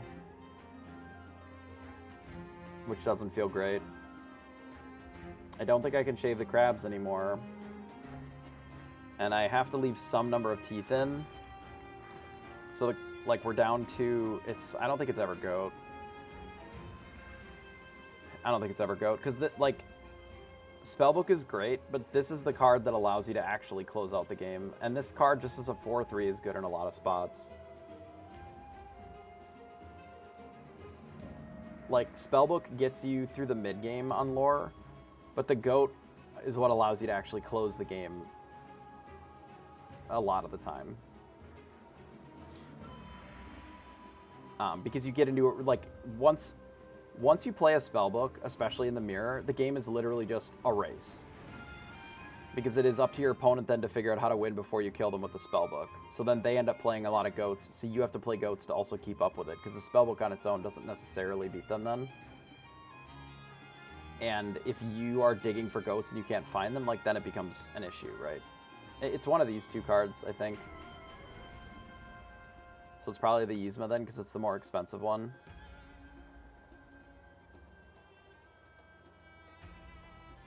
Yeah, I think it's either their friends on the other side. It's one of these 3. I'll think about it a little bit more, but that's probably what we cut, is one of these 3 to play the second Spellbook. And then that'll be our day tomorrow. Assuming that we even play. If we do, we'll be on again in a little less than 8 hours, I guess. Let me see if anybody else is even on. It's pretty late already. I know that a lot of people that are streaming are already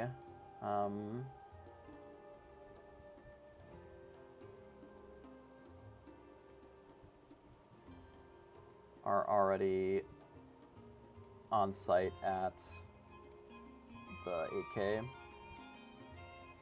Oh, yeah, it looks like Sky's on. We'll send you over to Sky.